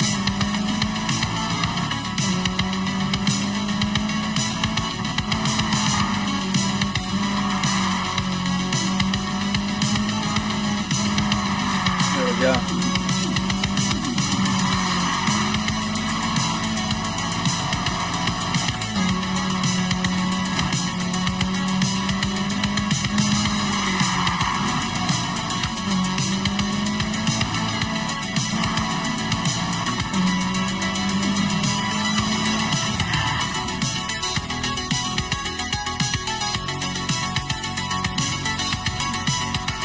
Is that bad? Oh shit.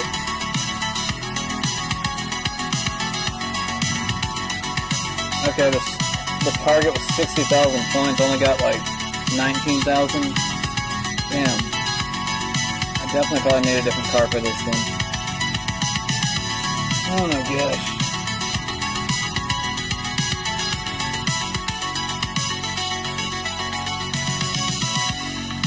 Making me hurt for the win tonight.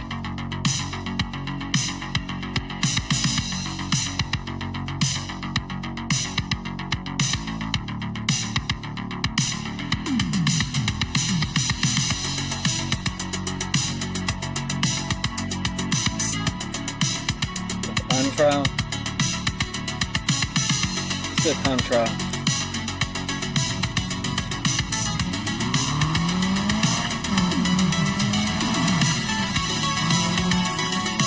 Yeah, the tires on this car is like too good of good grip or something.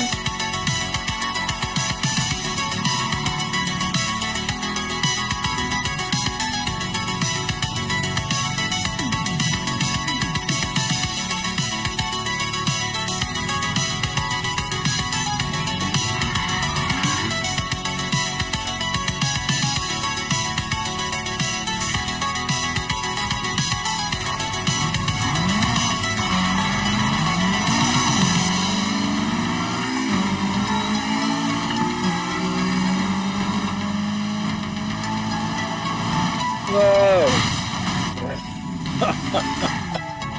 Okay, no. We should restart that.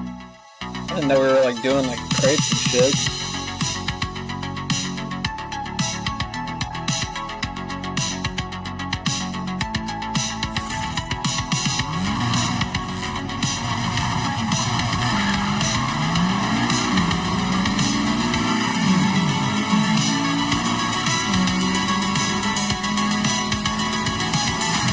Damn it, dude. Fucking bumper cars.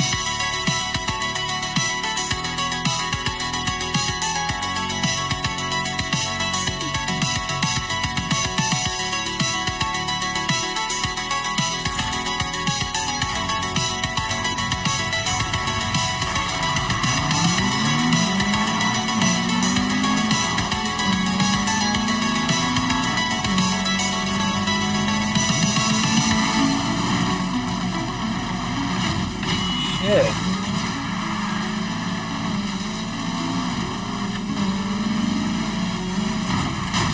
Are you fucking kidding me, man? I'm driving like shit tonight.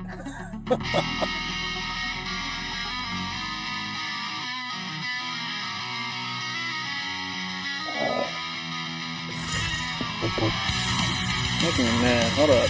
Pause this stupid game.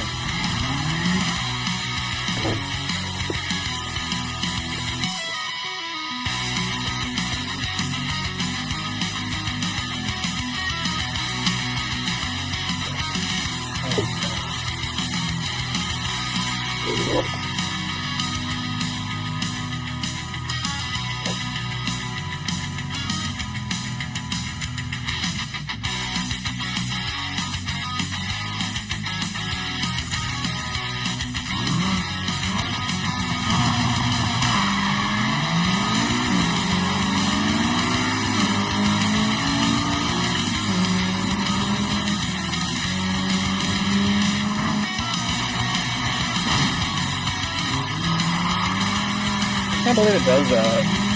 They designed this freaking course.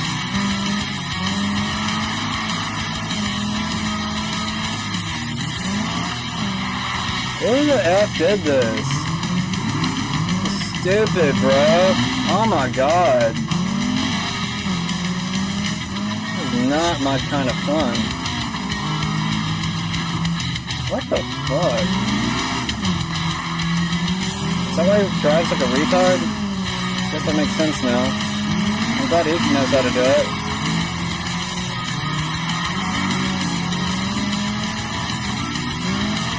Get away from me.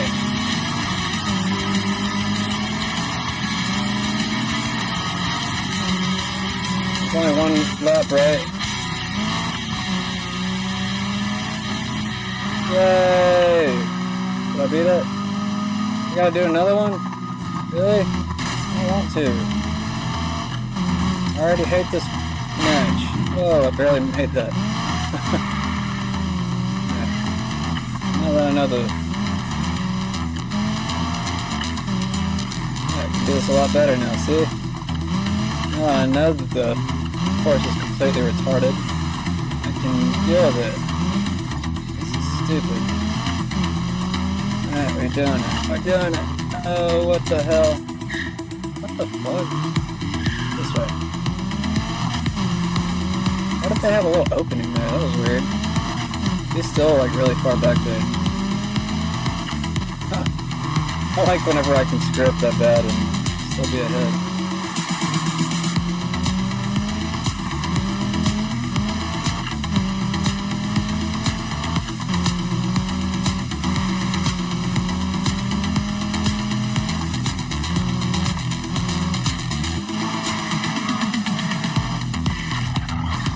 That's it.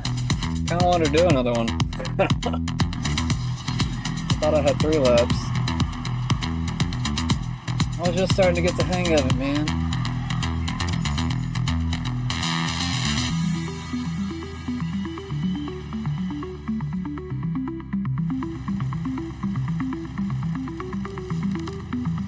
I mean, it wasn't fun at first, but then it started starting to be fun. I can't do that. I gotta have a different car for that particular one. Let's do this. I've already done this one.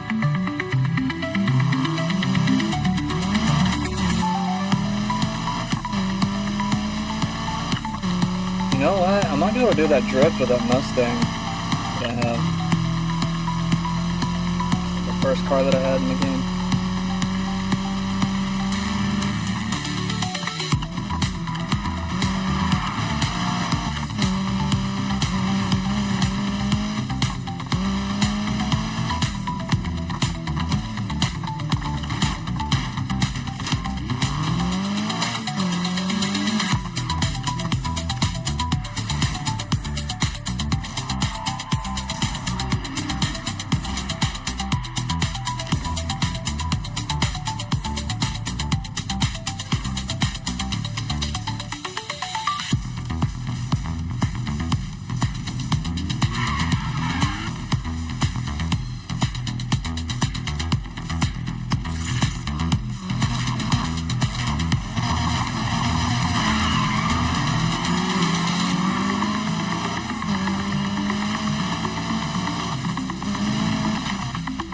Thought I went the right way. I don't know this course either. Oh shit, that's tiny. I have a tiny car.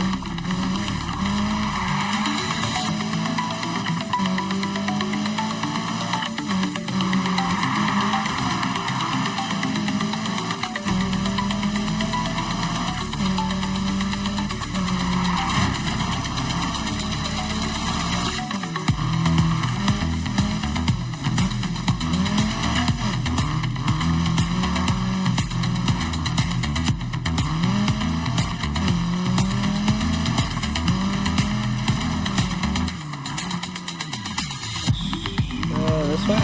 Okay. Saw the other flags in front of me. I was like, where are we going?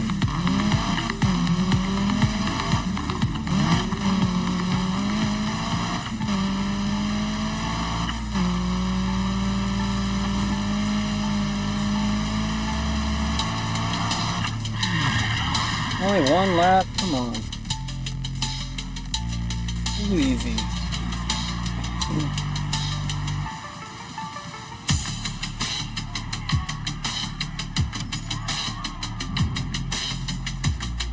Next.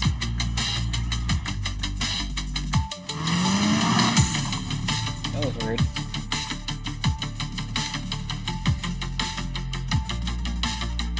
So this over here.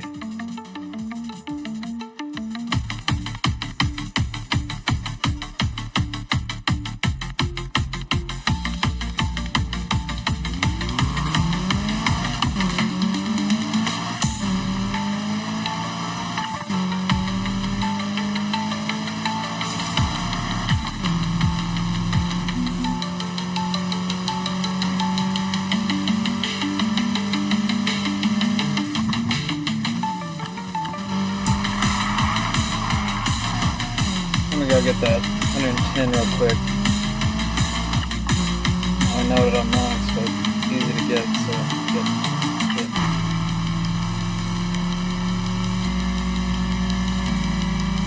Got it.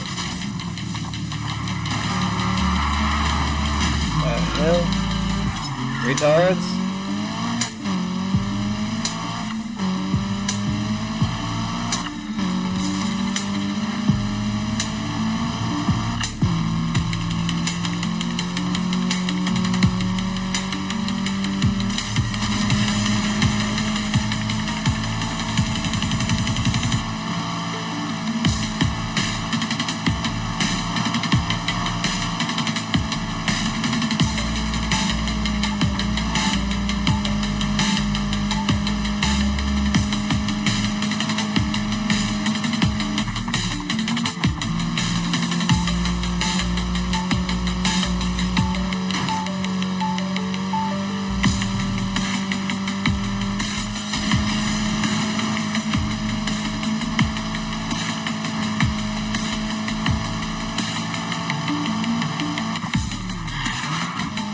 Oh, I do have a handbrake.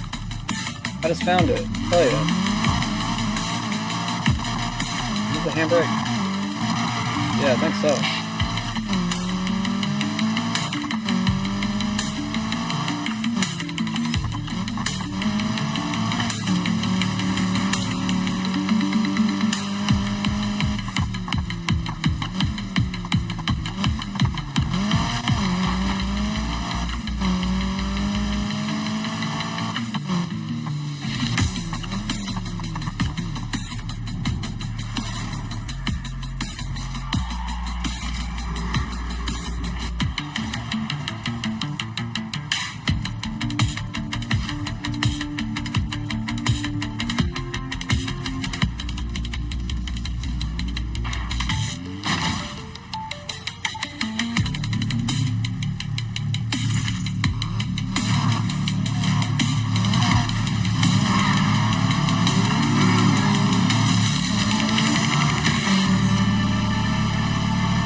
Whoa, that's way too fast.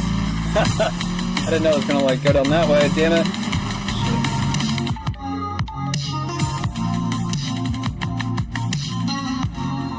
Shit. Trying to figure out, do I want to restart or do I just want to learn the course first? Let's just go.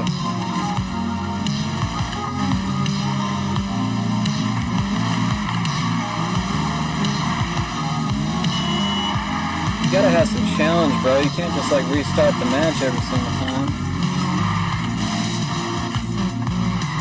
Shut up, I'll do what I want. Answer my own drama.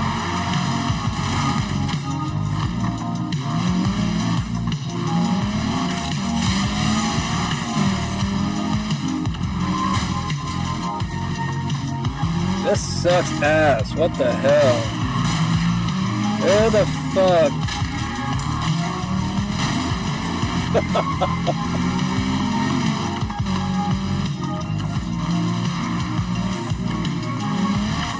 Dumbest track ever. I can't even make it over the frickin' hop. Oh my god, dude.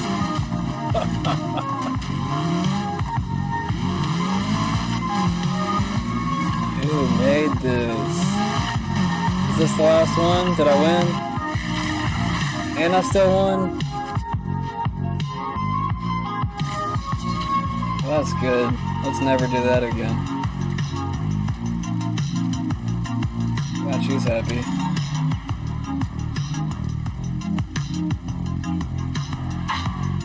Better stay the F away from my food. Bug flying around.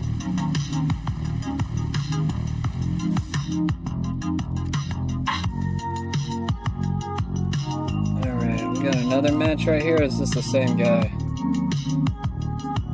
I think I might have raced this guy before and lost horribly. Let's go lose again real quick. Hey, wait, I'm next to a safe house. Where's it at? I don't even sit anywhere.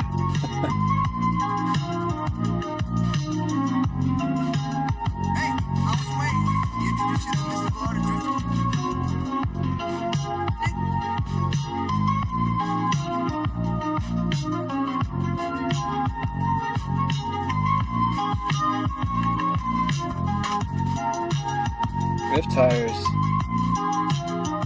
It takes a point away, though. Oh well.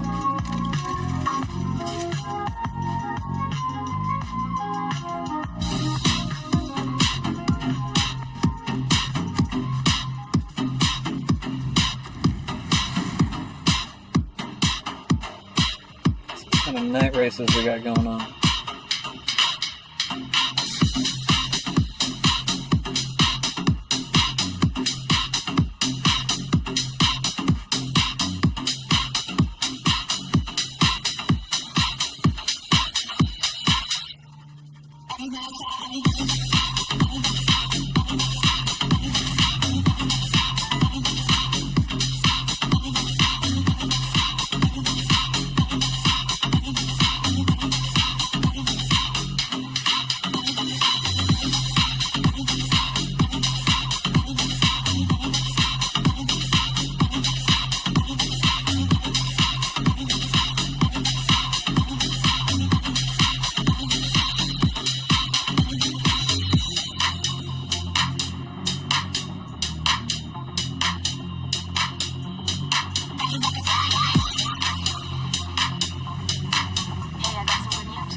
Drift tires now. See what that changes.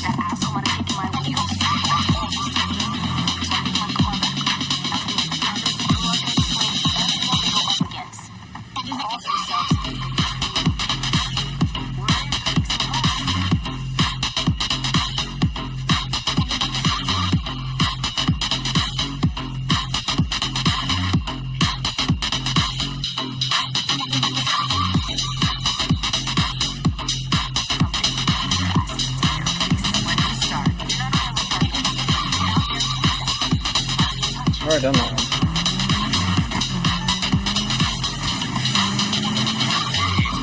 We got something lined up if you're interested.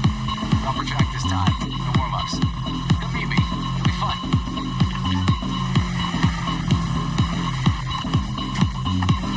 Just slide around more in the rain, but I think I lost so much traction, which is kind of a good thing. Not the best thing for drifting though.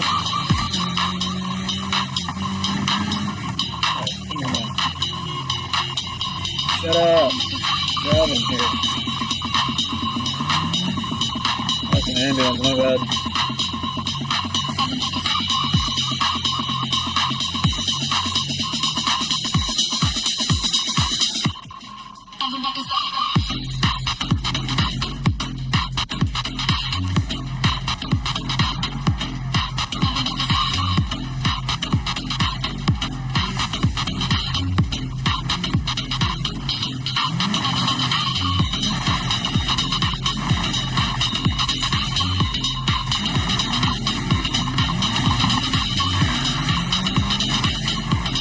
Out of the way.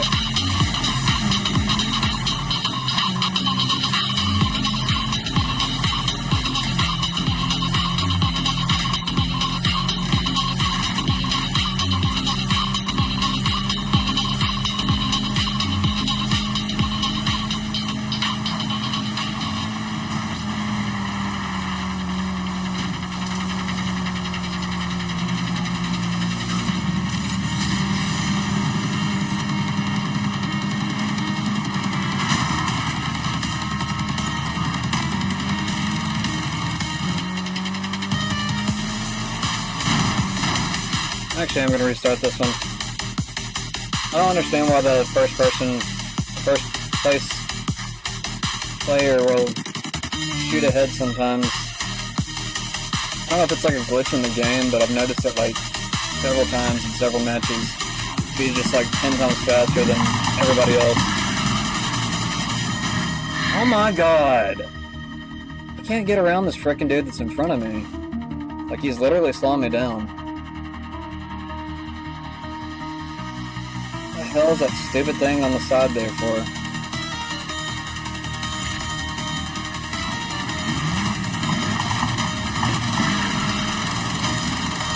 Get out of the way, dude. Oh my god. He keeps on like hugging me. car's too fast for it. They only start me in the back. You know what? That is kind of fucking cheap. Every single fucking time to do that. There we go.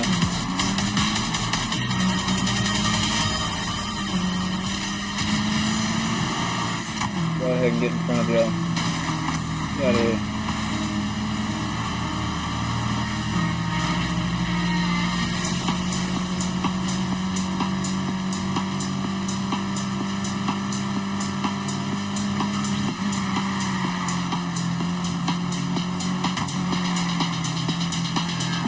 You ain't got it, bro. I can already tell you're gonna lose it in the next like 5 seconds.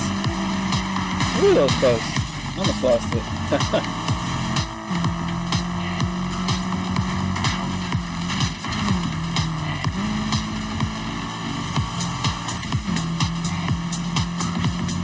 don't know if I like these big ass gaps in the road between us. Man, I'm already in freaking 8th place? What the hell? Why are they using both lanes of the road?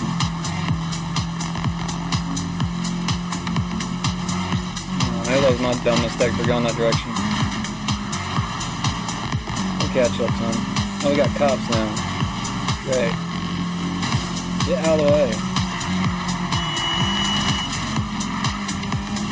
So much for drip tires. Out of the way, dude. You're messing up my drip.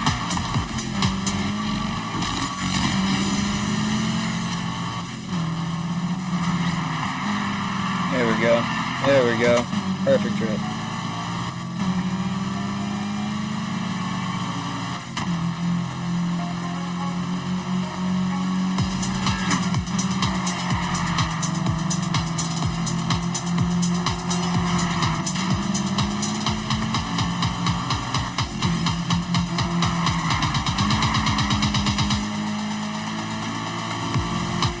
You lost it.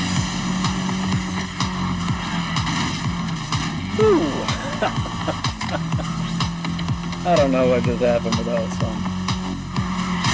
That kind of helped, actually.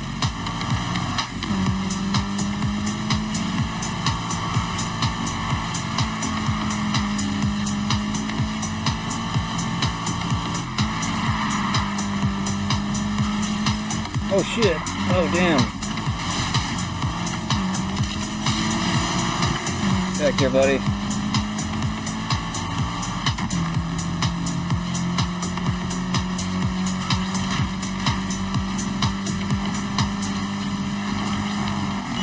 Oh, wreck. Fucking A. Oh, that makes me so mad. Oh, I had it too.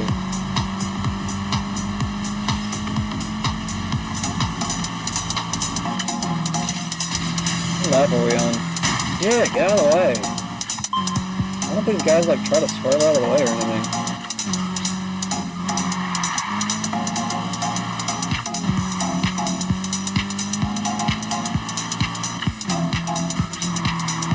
Is this like a 1 lap? I don't know. Is this only 1 lap? Out of the way. Fucking A, dude. Alright, I guess I have to restart.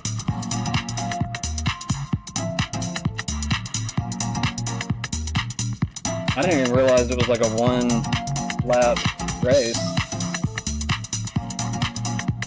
Like I'm like looking around the screen like, tell me that it's only 1 lap. Out of the way.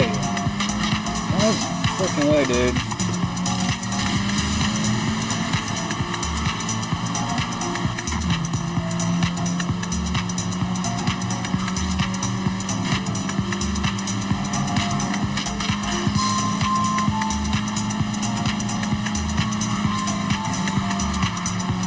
Fucking A.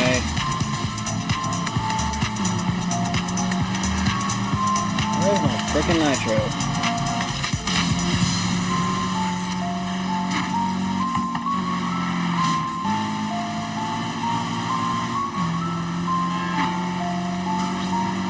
Well, I think those cars are like trying to like hit you half the time.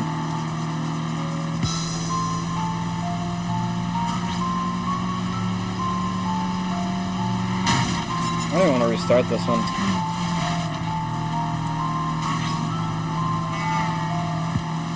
Try not to be like that though. Yeah. I think these cars want to hit you.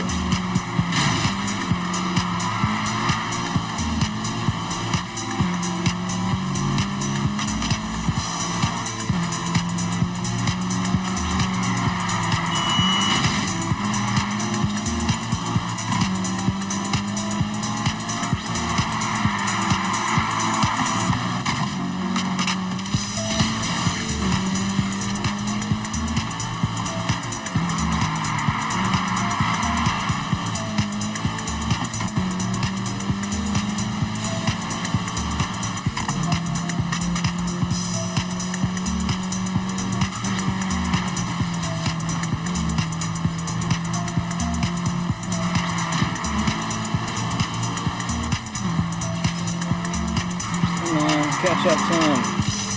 There we go. Now we're getting close. There we go. There we go. Come on, we can beat him. I've already got in front of him. It's a little shortcut.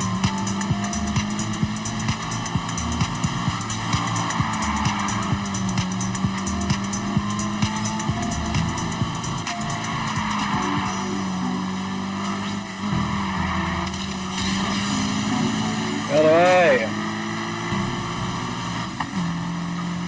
He literally like came right over in front of me. Get out of the way, dude.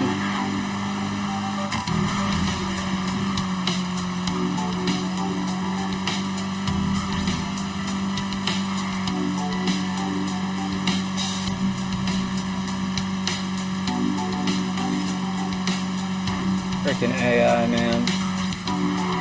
See outside of its asshole. The only way it could see me while he's driving at the same time. He's freaking AI, man.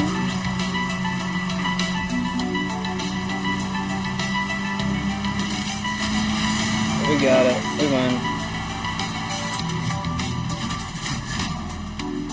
That's right, bitch. We got first place.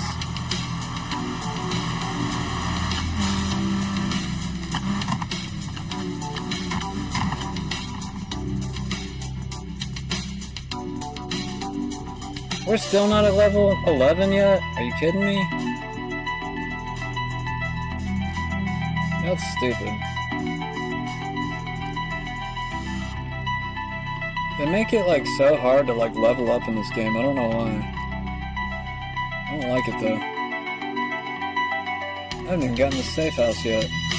We're definitely gonna get that real quick.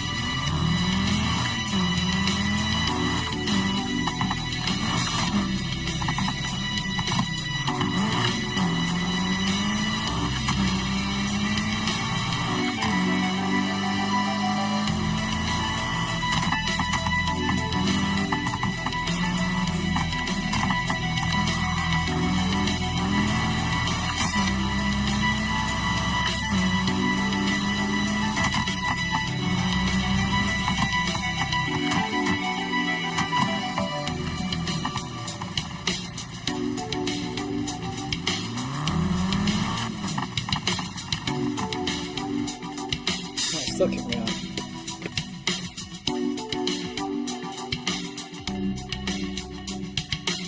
It's alive.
shit. Alicia! Alicia!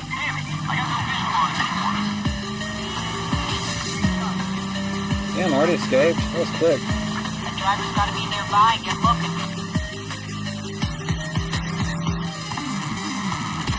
Oops. God, I can go through trees.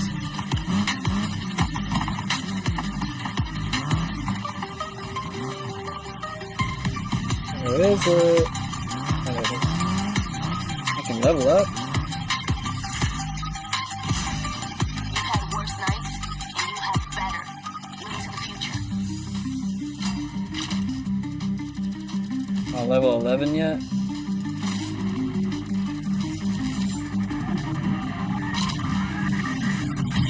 Yay! Rank 11.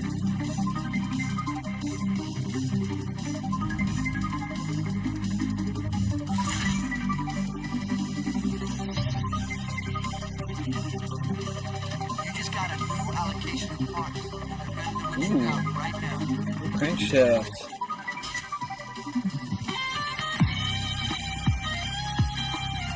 Upgrading everything.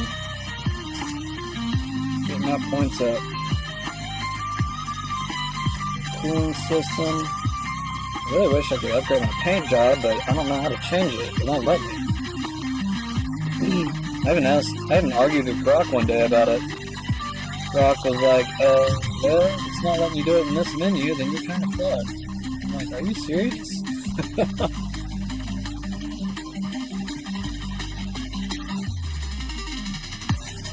I'm not lying either. I literally said that. Maybe not in those words.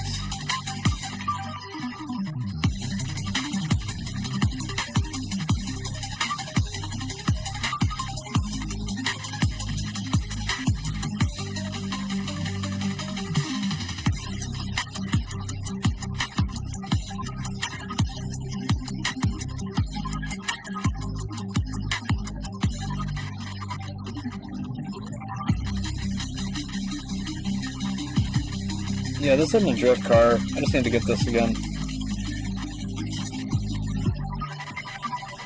I want that traction.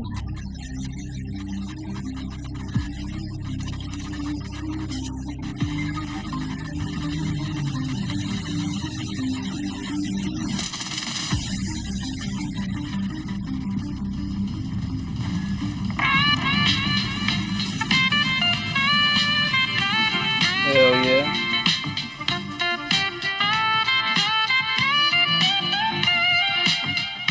Let me see, do I have any other vehicles right now?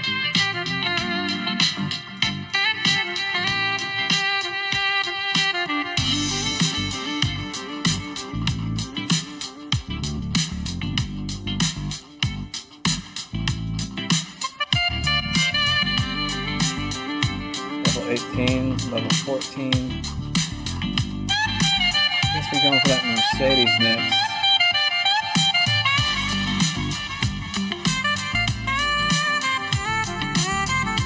Stick with this for a while, I guess. I guess I have to download something to be able to change the paint job.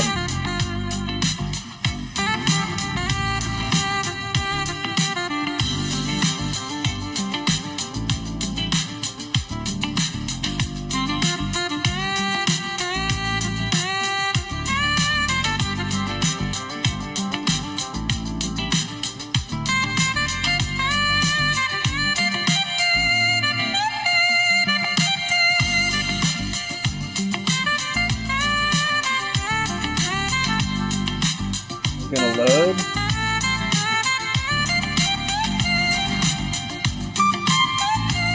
Freaking load as soon as I start doing something else.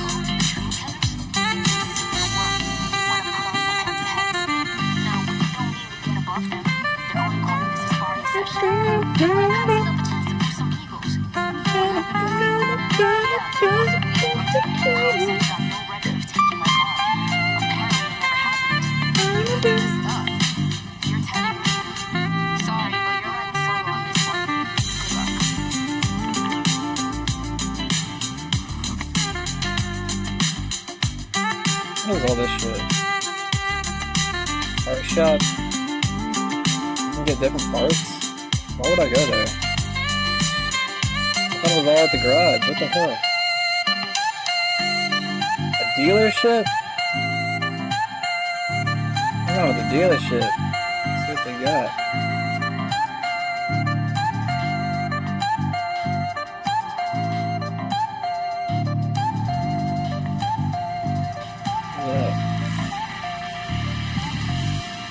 Here? Is it only open during the day? How do I access it? I can't even get out of my car. We just drive in?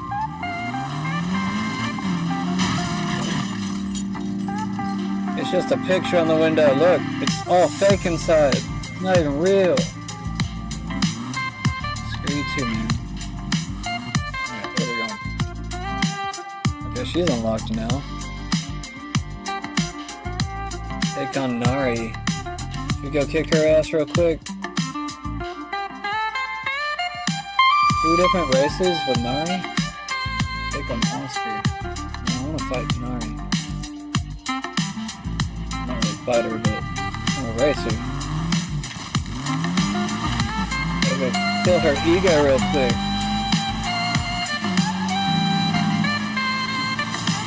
Also, I want to see how much faster I am now. That was 110. 114, I thought.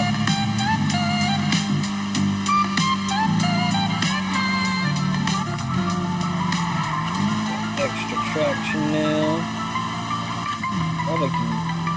Let's find out. Oh, fucking A. I knew you were gonna like get in the way, stupid asshole. God. Burn up my frickin' drift.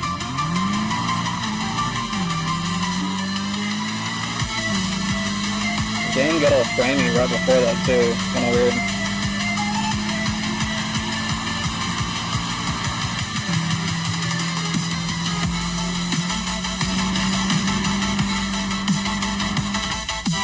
What is this song? I don't like it.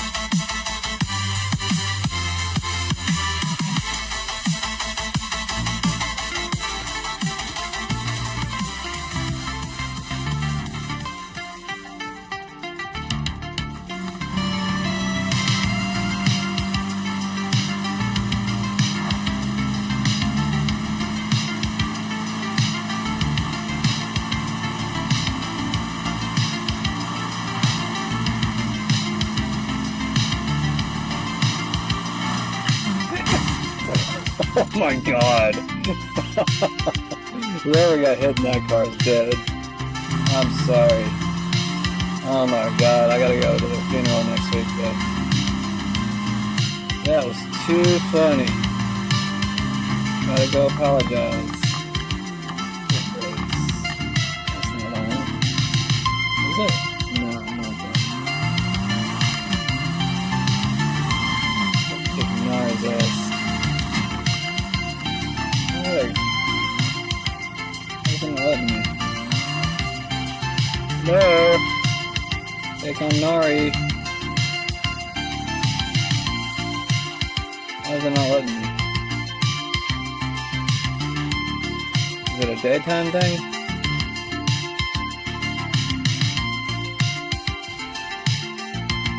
I don't understand.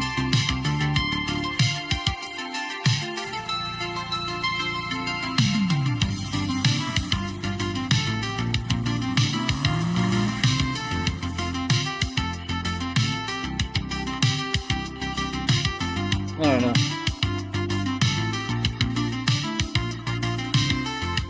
I'm gonna go do this mission if I can. Race her for whatever reason. It's not letting me. I don't know why.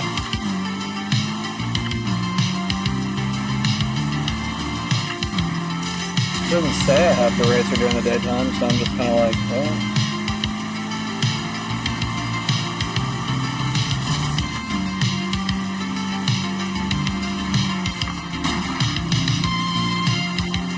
I'm glad my car like barely takes damage. So I don't even care if I get hit half the time.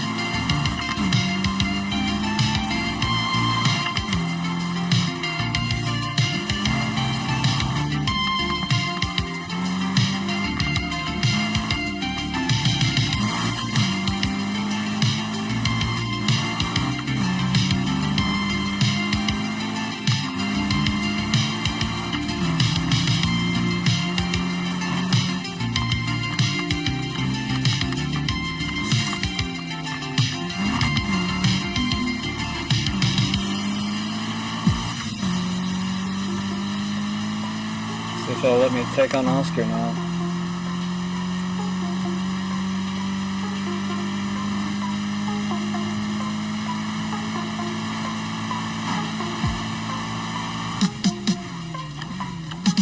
Bet it won't let me do that one either.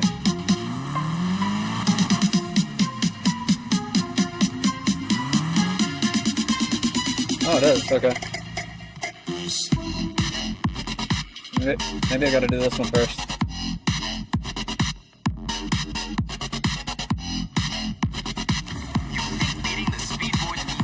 I might get off after this one for tonight, though.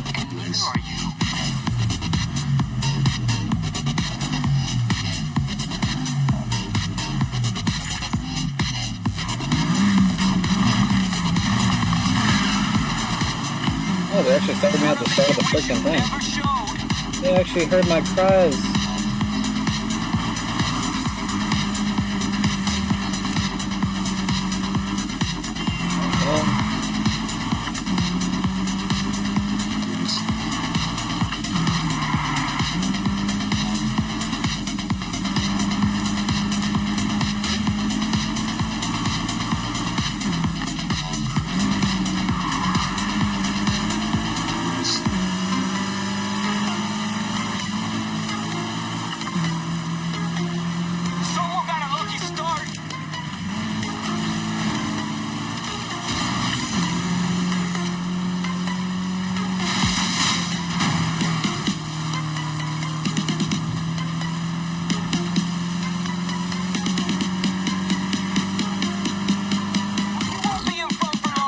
Dude, what the hell? Everything just got super framey as soon as I went through that frickin'... Oh.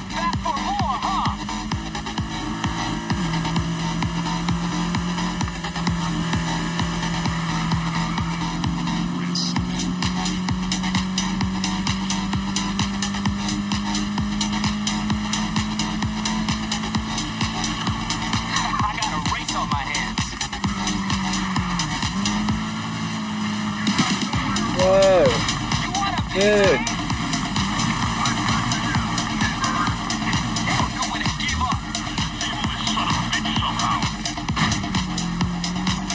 Oh, what the hell?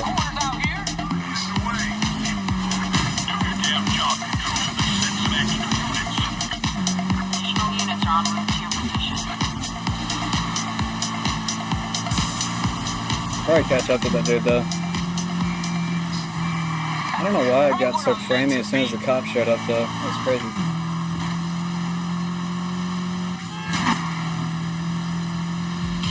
I'm just too fast. I missed the checkpoint? Oh, I need to restart them. I didn't even know I missed one. Probably because I went off the bridge.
Cops weren't there this time.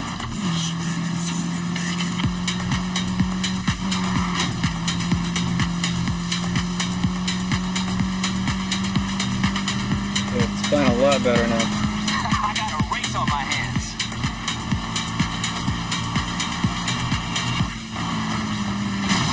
That helped.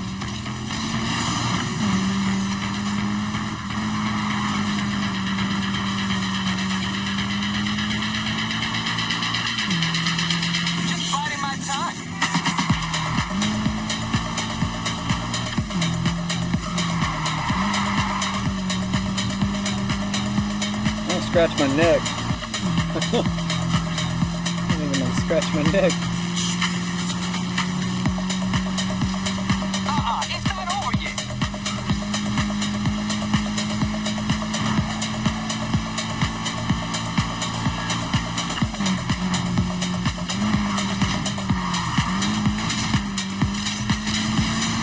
Sure it's not over yet? 86%. Come on!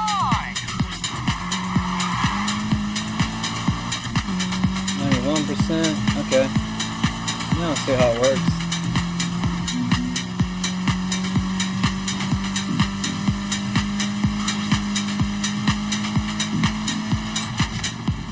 Yeah.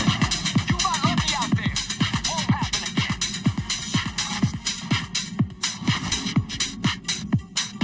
Okay. That was a story mission.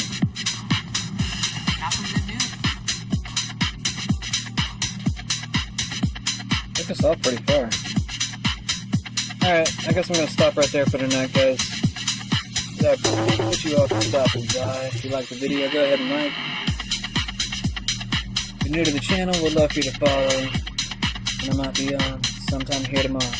Have a good night.